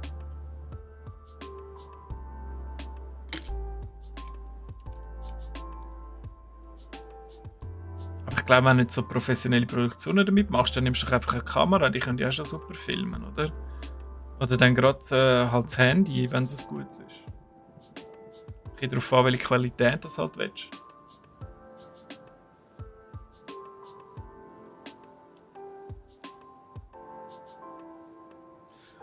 Jump Cuts. Okay. Alle Ams, stille Pausen zwischen Wörtern rausschneiden, sodass immer etwas läuft im Video. Wow. Okay. Also ich kann mir das extrem langweilig und nervaufreibend vorstellen. Ich kann es auch ein bisschen weit nachfühlen, weil vielleicht mögt ihr euch noch erinnern, im März oder so habe ich damals noch Pen and Paper Podcast hier auf Praktia angefangen, wo wir ja nicht, oder wo ich nicht weitergeführt habe. Die erste Folge kann man glaube ich immer noch auf Spotify hören. Und da bin ich auch dahinter und habe das ich editiert. Also das ist ja fucking pain in the ass gewesen, hey. Eben alle Ams und das, alles weg. Darum kann ich die ganzen Streamer verstehen und YouTuber, die einfach uncut ihr Zeug aufladen.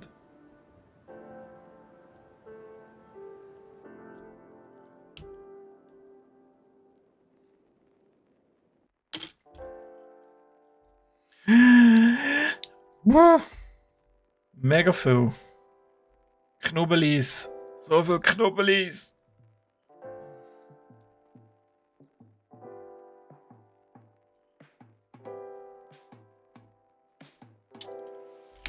Ach.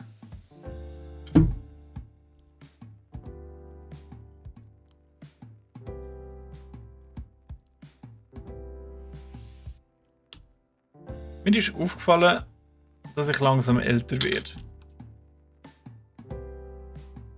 Und zwar, wenn ich jetzt aber abhocke oder aufstehe, dann mache ich schon.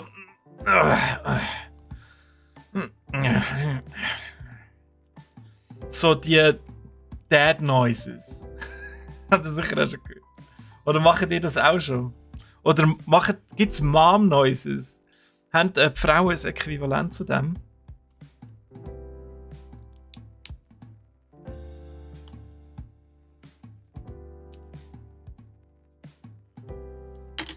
Ich glaube, das hat zeitgleich angefangen mit Dad-Jokes, die ich jetzt die Heime immer öfters raushauen. Wo meine Frau sich schon gar nicht Mühe macht, überhaupt noch über die Flachwitze drüber zu kumpen. Mir nur noch das müdes Lächeln schenkt. Ich liebe ja Flachwitze, ich finde das toll. Liegt wahrscheinlich wirklich am Alter. So, haben wir es jetzt dann? Ich wollte schon seit einer Stunde trinken, aber ich komme einfach nicht dazu. Weil dann mache ich noch irgendetwas fertig und bis ich es fertig habe, habe ich es wieder vergessen.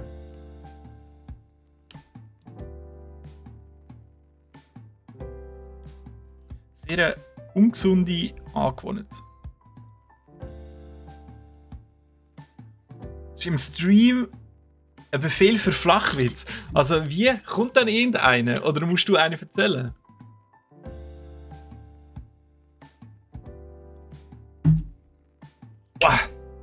Ich kann mir nicht vorstellen, wie gut das jetzt so hat.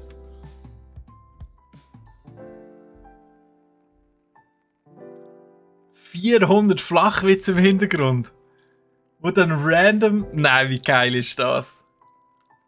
Ich muss einfach nur schon wegen dem zu dir mal in den Stream kommen. Einfach zum einmal den Command können... Wow! Den Command können auszuführen. Hast du die alle selber müssen eindrücken, oder was?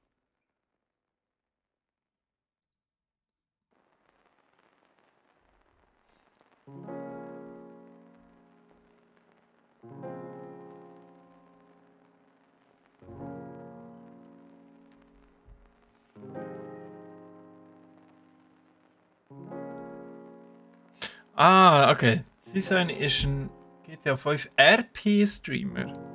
Mit 1 Million Abos. Boah, krass. Heiler Kanal, den er aufgezogen hat mit 80k.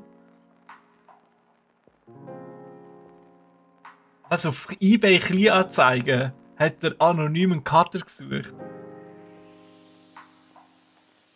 Und dann hast du ihm geschrieben und er hat dich genommen. Wie geil. Das ist ja auch mal ein riesen Zufall.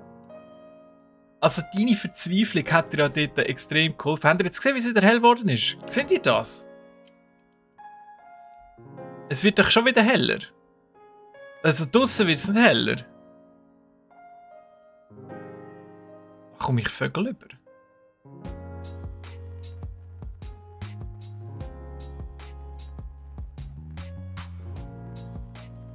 Die Kamera ist doch kaputt. Könnt ihr mir doch nicht erzählen. YouTube, dein Freund und Helfer. Ach so.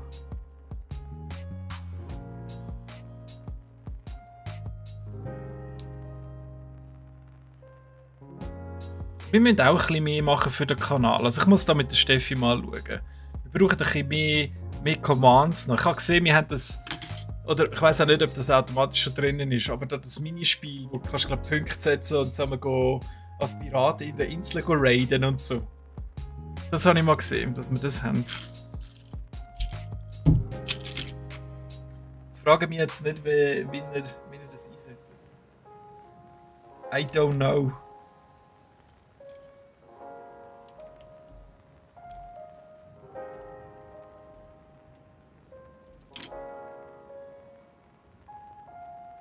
Es gibt eine Seite, die Flachwitze zur Verfügung stellt. Oh, göttlich. Habt ihr die Werbung auf Instagram schon gesehen, wo so Dads auf dem Pier hocken? Also Pier, nicht Bier. Mit einer Kaffeetasse in der Hand, Sonnenbrille.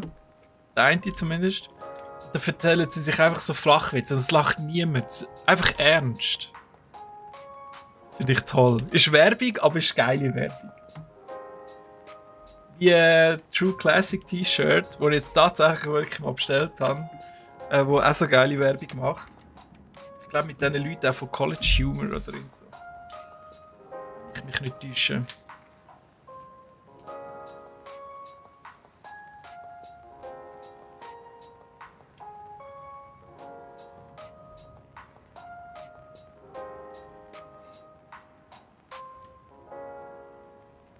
Wie läuft das eigentlich so ab, Psycho, wenn man Cutter ist von jemandem? Also kannst du einfach dich quasi bei ihm dann bei die Videos einloggen und das abladen und dann nimmst du dann eigentlich die RAW-Datei, klebst die Premiere und After Effects rein und der Wuschli steht ein bisschen im Zeugs rum und dann schickst du es ihm. Oder tust du dann auch noch gerade aufladen?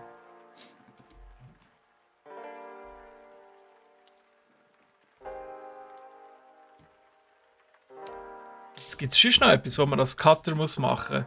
Oder vielfach sieht man doch so YouTuberinnen, die sagen, hey Cutter, mach doch dann das. Zum Beispiel schneid hier das rein oder kannst du mir nicht das freistellen und dann floatet es noch ein bisschen da um oder so, weil jemand gerade einen lustigen Einfall hat.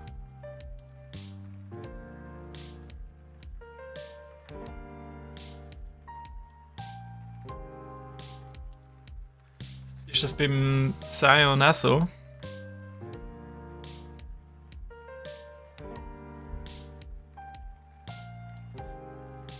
Ja, auch Zufall braucht es im Leben.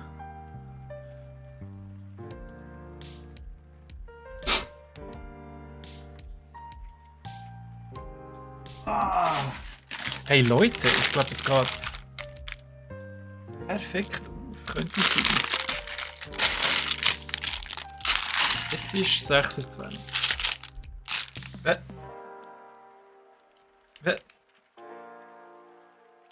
Aha. Warte. Nein? Was? Okay, okay, gut. Ah, die habe ich gesucht. Sie? Gesucht und gesehen. Gesehen und gesucht. Gesehen und gesucht. Und gefunden.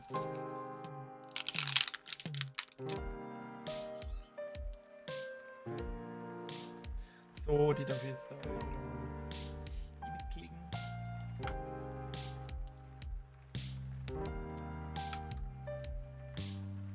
Ich finde es so schön, dass der so detailverliebt ist, der Eiffelturm. Ist das vielleicht nicht von der Farbe her, aber sonst ist er schon ziemlich abwechslungsreich, muss ich sagen. Natürlich sind da gewisse Schritte sehr repetitiv, also die einzelnen, weil es einfach so viele Teile braucht, gleiche. Und die natürlich auf 4 Seiten dann musst machen. Aber das ist irgendwie noch nice. Also, wie gesagt, das ist wirklich schön wachsen hier.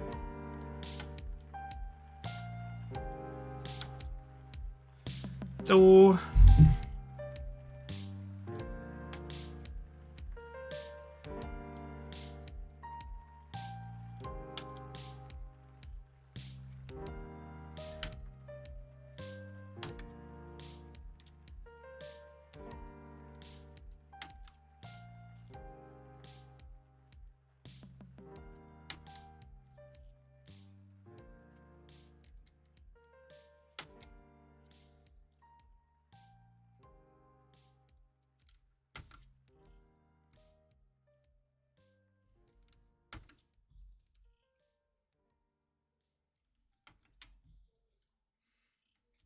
Ah, cool. Also das ist jetzt wirklich so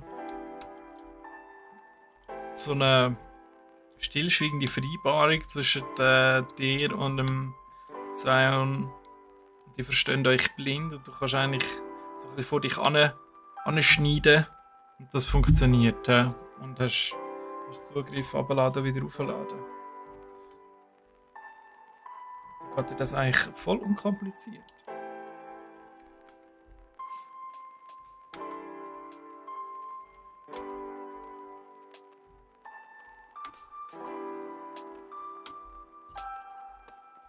Vielleicht ist es ja auch Vorhersehung oder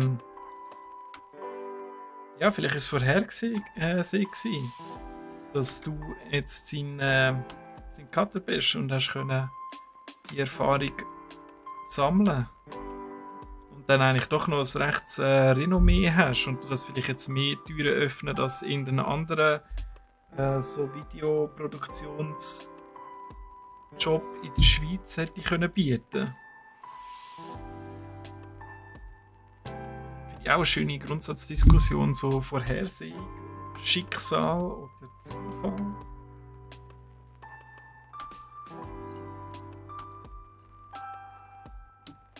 Beschreitet man nur den Weg, der für einen vorgegeben ist? Was meint ihr?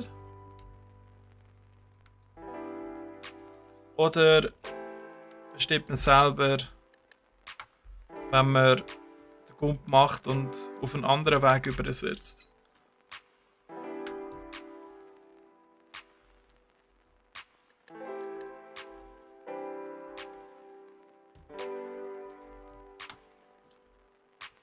Also ich für meinen Teil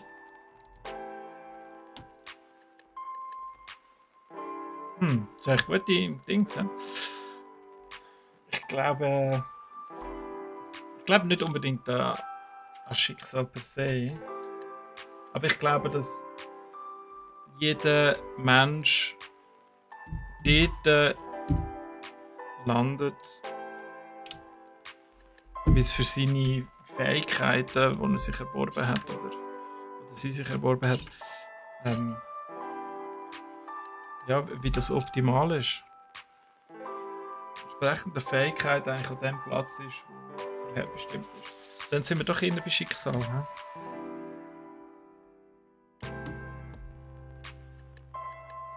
Es ist so ein Doppelding. Einerseits Fähigkeiten, die du dir selber erarbeitest. Und andererseits auch so ein bisschen Randomness durch, ja, wo landest du mit deinen Fähigkeiten.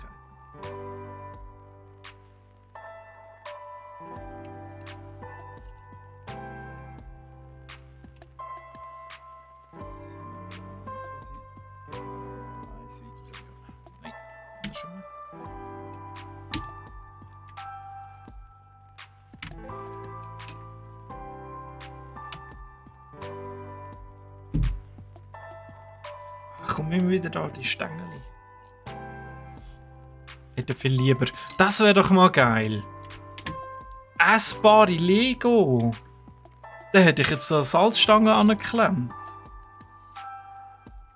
Eins für mich. Eins für Eiffelturm. 2 für mich. Keins für den Eiffelturm. Wahrscheinlich wäre es doch eine gute Idee.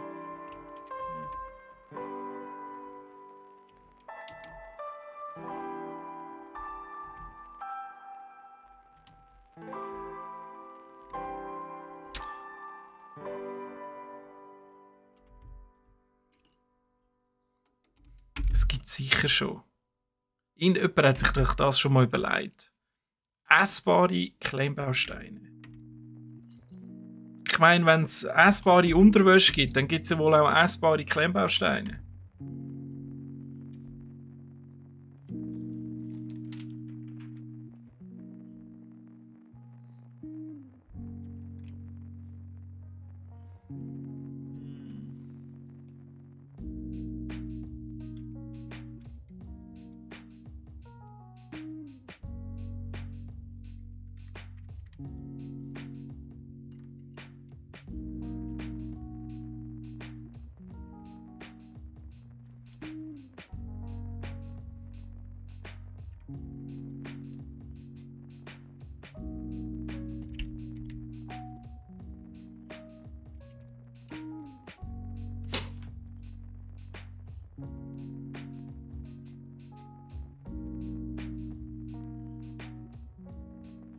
Psycho sagt das wunderschön. Genau, manchmal muss man einfach ein bisschen den Mut haben. Ich glaube, jetzt sind wir so ein bisschen in dem Spektrum, wo sich die Steffi bewegt.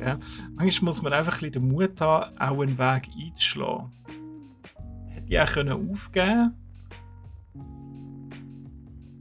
Wegen der Absagen. Aber hat dann gedacht, nein, ich muss es selber in die Hand nehmen.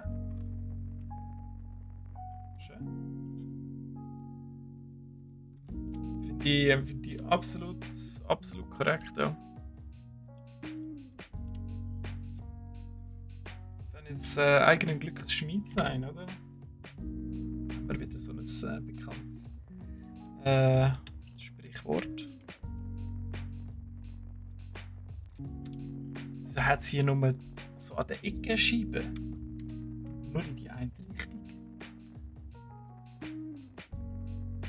Weiß nicht, ob ich das gut finde. Bin ich noch unschlüssig.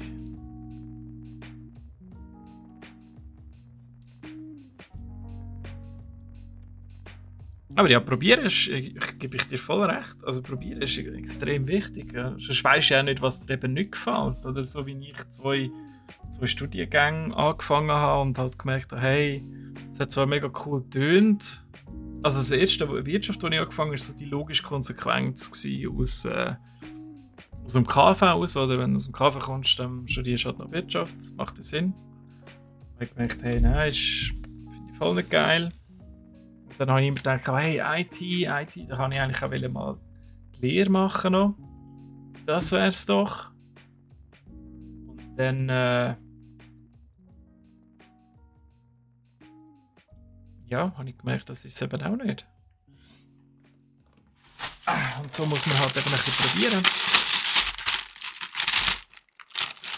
Und ich meine auch Gastro, die ich gemacht habe, oder? Ich arbeite jetzt nicht mehr auf der Gastro. Offensichtlich bin ich ja hier. Heisst jetzt aber nicht, dass ich nichts mitgenommen hätte. Oder? Das hat mir auch extrem viel aufgezeigt und mich weitergebracht und ich kann mich weiterentwickeln, Sachen gelernt und so. Ich sollte immer schauen, dass, wenn man schlechte Erfahrungen macht, dass man etwas daraus lernt. Sonst ist es dann wirklich, wirklich eine schlechte Erfahrung. Wenn du mal etwas daraus lernst, dann kann man halt auch nicht mehr helfen.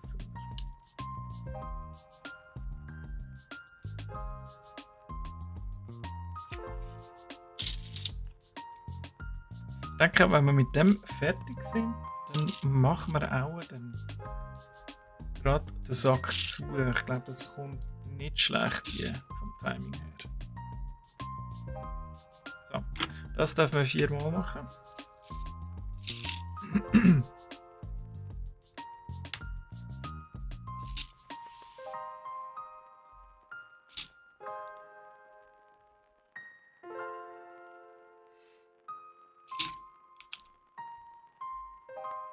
Aber ja, also ich meine, ich bin ja nicht über alle Zweifel erhaben. Ich habe auch Sachen eben unversucht gelassen, wo ich gedacht habe, hey, das wäre voll geil. Ich will das, habe schon relativ viel investiert und nachher habe ich es eben gleich wieder sein gelassen. Wichtig ist halt, dass man es nicht bereut, oder? Dass man einfach weitergeht und das dann hinter sich kann lassen. Nico, hast du schnell 5 Minuten? Fantastisch. Ja, mir geht's prima. Wir werden langsam zu einem Esoterik-Channel. Ich habe gehört, man wächst ziemlich schnell, wenn man esoterische Themen anschneiden. Habe ich heute gelernt. Ich glaube, der erste TLC, oder? Hat das gesagt. Ja, genau. Ja, wie geht's dir? Wie geht's deinem Auge?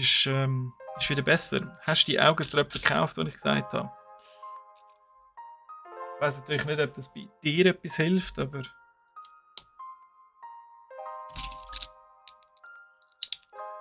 Ausprobieren kann man es ja. Ah, du bist es nicht gewesen. Mo, du hast doch etwas erzählt wegen esoterisch. Oh, du hast gesagt... sicher, du hast gesagt... wegen der da, wo zuerst Gaming gemacht hat und esoterisch und explodiert ist, da irgendwie mit den Zuschauern. Ausser ich kann deinen Namen jetzt auch nicht mehr lesen. Dann würde ich am besten jetzt den Stream beenden.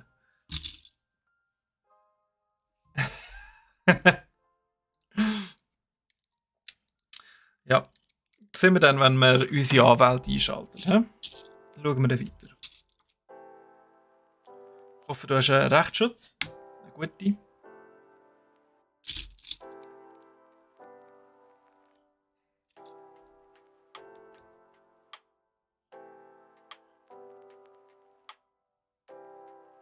Tatsächlich gerade besser. Geilo. Scheinbar ist echt der Heuräumenschutz. Was ist Heuräumen? Weißt du, Heuschnupfen? Hä? Aber wenn er zurück wäre, dann hättest du es ja noch. Jetzt komme ich nicht raus. Ich heibe Berner, da kommt man ja wirklich nicht raus.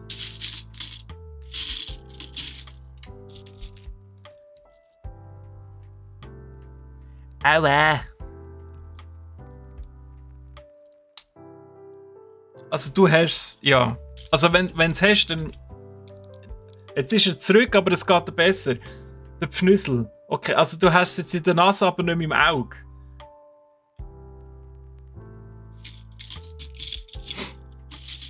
Machst einmal den HNO durch. Am Schluss hast du einfach noch den Ohrenpfnüssel.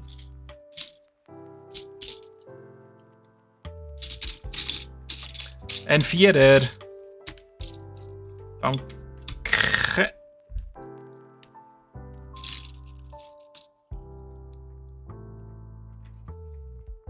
Schnuderi, genau. Pfnüssel, Schnuderi, was gibt's noch?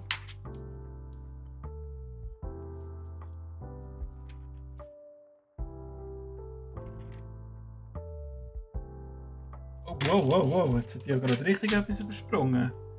Oh nein! 32 Mal. Also wir sehen uns morgen wieder, Leute. Beiden Orten, jetzt weiss ich auch mal was. Sicher. Du hast nicht gewusst, dass es Heuschnupfen ist. Echt? Also selbst als Laie hätte ich dir gesagt, du hast den Heupfnüssel. Ah, krass. Also weil mein Onkel hat aber fast oder noch schlimmer wie du ausgesehen und der hat eben nicht den Heuschnupfen. Aber der hat aber so reingeschaut. So schön Haselbaum-Saison war, ist immer toll gewesen.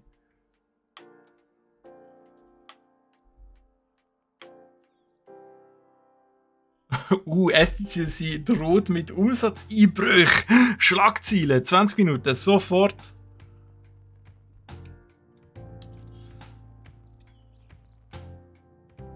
Ich sag's dir dann Ende Februar, wie es aussieht. Der HNO-Arzt ist der Nummer 1 Fan. Ja, der hat sich eine goldige Nase ab dir verdient. Sorry. Du die ganze Zeit da mit dem Heupfnüssel vorbeigekommen bist und der gesagt hat, ja. Nico. Schon wieder verkältet. Gerade Antibiotika.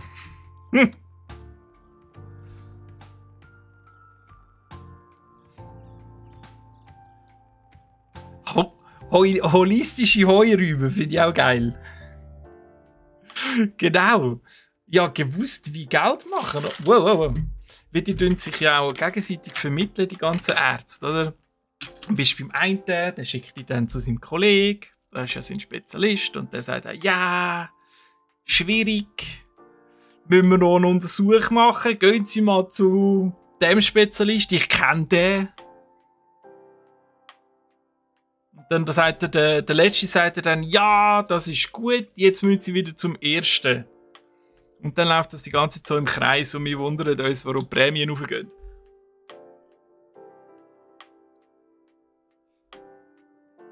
Er hat dir eine Behandlung geschenkt. Dafür hast du mir ein Album geschenkt. Nein, wie geil. Das ist schon mal cool. Ich habe letzte auch, das war glaube ich im Dezember, eine lustige Unterhaltung mit meinem Hausarzt. Habe ich herausgefunden, dass der gerne Lego-Technik hat. Aber die Frau eben nicht so, weil er blockiert dann immer die ganze Zeit den Esstisch, wenn er mal ein Lego anfängt. Dann regt sich die Frau natürlich auf, dass man nicht mehr anständig am Esstisch essen kann. Ja, das Album von der Musik, das ist mir schon klar. Es ist sicher kein Fotoalbum von dir und deinen verschiedenen Frisuren.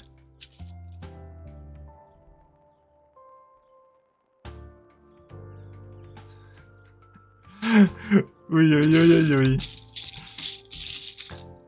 Hast du so einen gut bezahlten Anwalt? STTC. Dann wollen wir uns doch besser nicht mit dir anlegen. Hey, da muss doch jetzt noch eins drauf. Ah nein, da muss nicht. Da muss keins drauf. So eins muss drauf. Doch kein Knubbeli. So.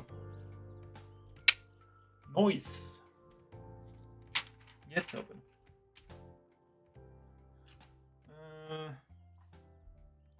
Irgendwie so. Ja, ja. Ja, ja. Das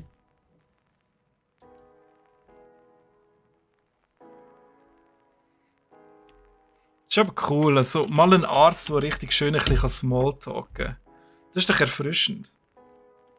Es ist ja schon unangenehm, wenn du zum Arzt musst.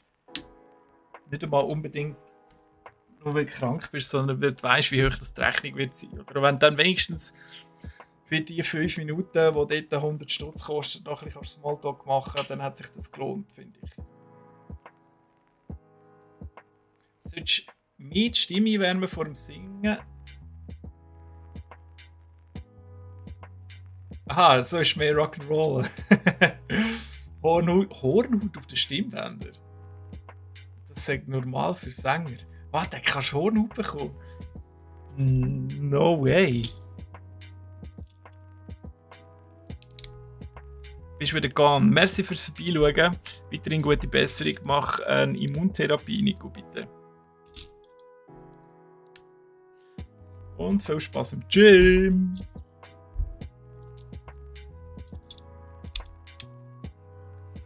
Oh, 12 Mal. Okay, nach diesen 12 Mal bin ich fertig mit der Welt.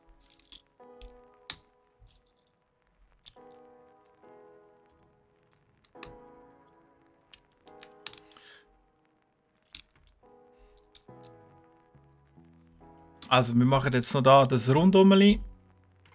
Einmal rundum. Ringel, Reihe.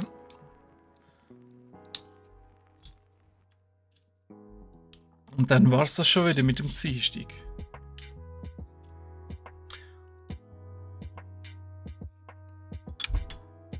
Potsdonner ist auch schon wieder schnell gegangen. Da. Holzäpfel und Zipfelkappen.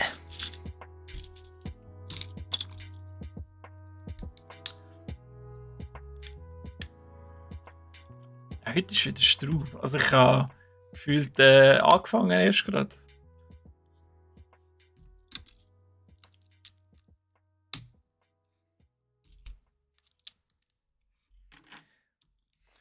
Ja, man sagt ja, wenn man sich vergnügt, dann geht die Zeit schneller.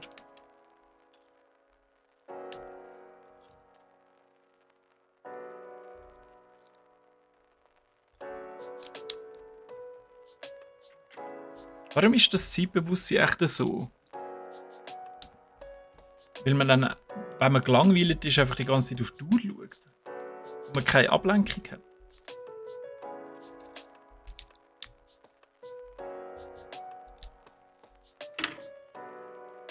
Ich mache jetzt einfach alle da. Ich hoffe, ich zähle jetzt da nicht, wie viel ich schon gemacht habe.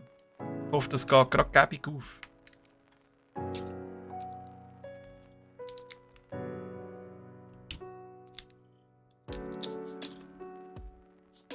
Aber nachher haben wir wenigstens den Kite fertig. Dann geht es im Buch 3 weiter.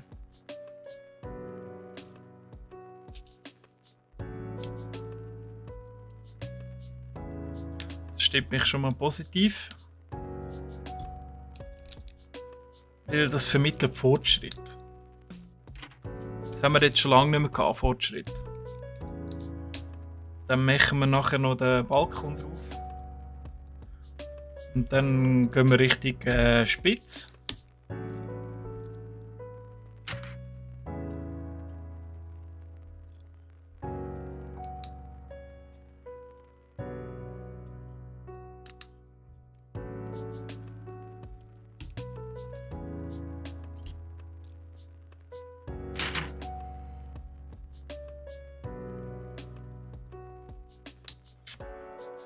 Das Krasse ist ja, da hinten hat es schon eine riesige Kiste, wo wieder etliche andere Klemmbausteine-Modelle und liegen drinnen warten, dass sie zusammengebaut werden. Und jedes Mal, wenn ich da reinlaufe, laufe ich an dieser Kiste vorbei und ich sehe schon, wie es aus der Kiste raus schaut. So leicht drohend und säuerlich hockt sie in der Kiste rein. Weil sie ganz genau wissen, dass es noch ewig geht.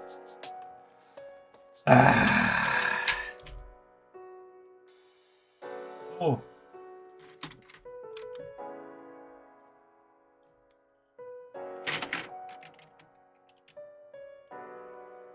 Bauzeit für einen ganzen Eiffelturm.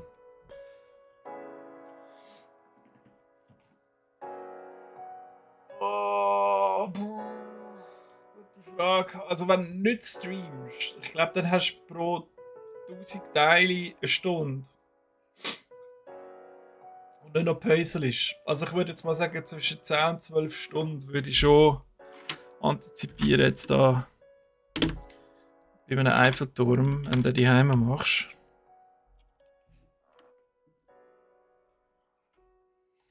Aber ist ja geil, also der Sicht sieht nachher super toll aus, wenn er mal im Ecke steht.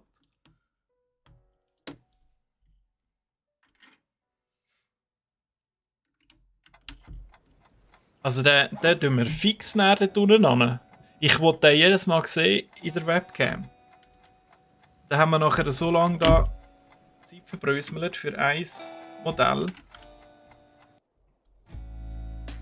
Dann braucht er auch entsprechenden Präsenzplatz.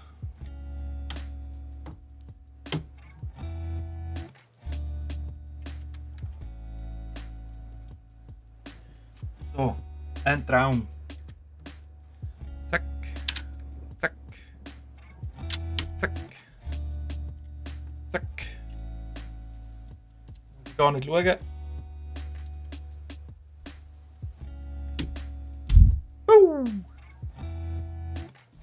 Okay, yeah! Ah ja, da hinten steht sogar noch, welcher Teil das wir jetzt gemacht haben. Jetzt haben wir wirklich den unteren gemacht. Das wird natürlich jetzt super zoomen. He? Aber ich sehe es. Also das nächste Mal machen wir die dritte Kiste. Also die erste Kiste war ohne das Fundament. Und die Träger... Hast du nicht nur das Fundament? Und dann die zweite Kiste war jetzt der Teil. Ja.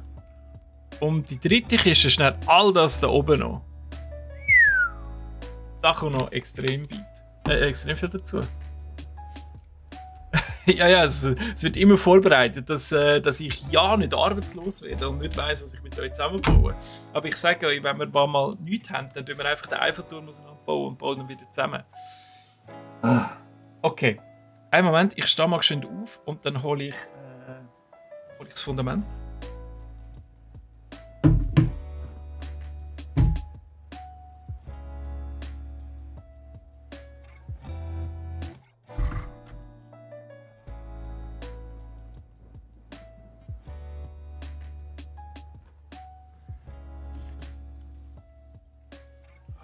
So. Bringt jetzt natürlich herrlich viel, ich sehe ja gar nichts. Ich setze jetzt geschwind das so oben drauf. Wow. Und wechsle mal geschwind. Jetzt muss ich wieder schauen, wie da die kleinen Bäumchen, die verreisen nämlich sehr gern. Und dann wird es schon langsam ein bisschen schwerer. Oh, oh. Woo. Geil! Mal da die Kamera ein bisschen aus dem Weg.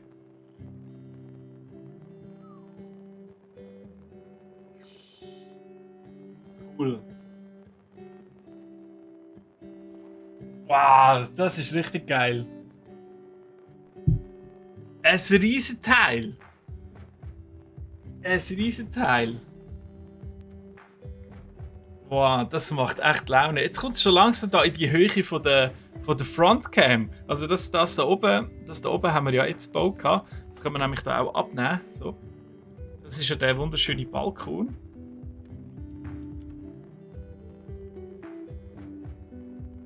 Steht noch alles. Und nächstes Mal machen wir eben dann die Spitze oben drauf. Hey, ich habe so Schiss, dass der irgendwann abserbelt und dann einfach in 10.001 Teile zerschellt.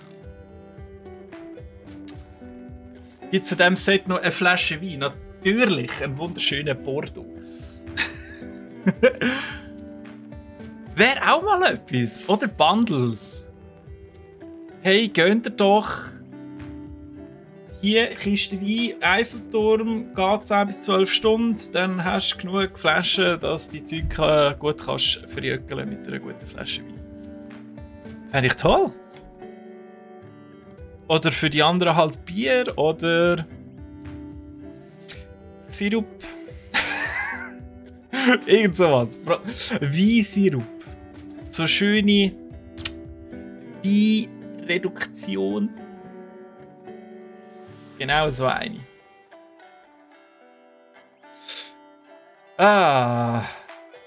Adipets, schönen Lurk wünsche ich dir. Aber wir machen jetzt Feierabend.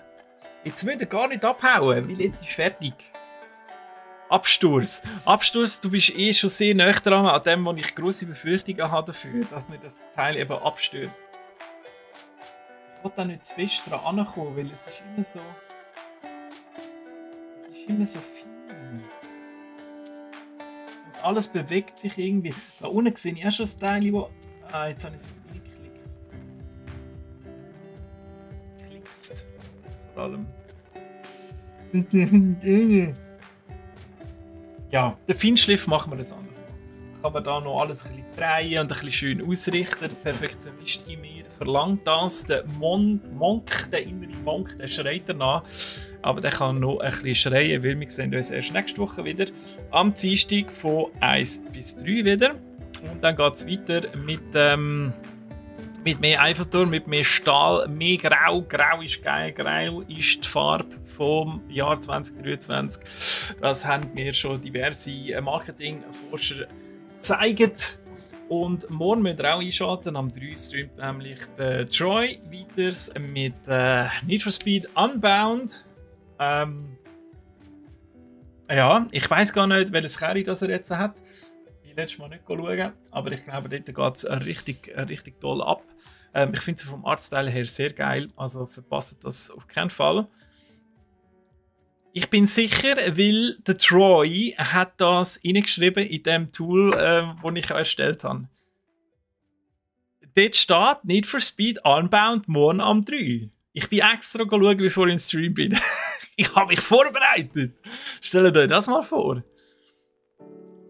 Also wenn er es nicht macht, dann müsst ihr einfach dem Troy die Schuld geben, weil er hat es reingeschrieben. Und wenn er es reinschreibt und selber nicht weiss, was er streamt, dann gebt ihm einen schönen warmen Klapp von mir. Anyway, ich wünsche euch etwas, nämlich eine wunderschöne Woche. Wir sehen uns nächste Woche wieder. Habt's gut, habt Sorge und bis bald.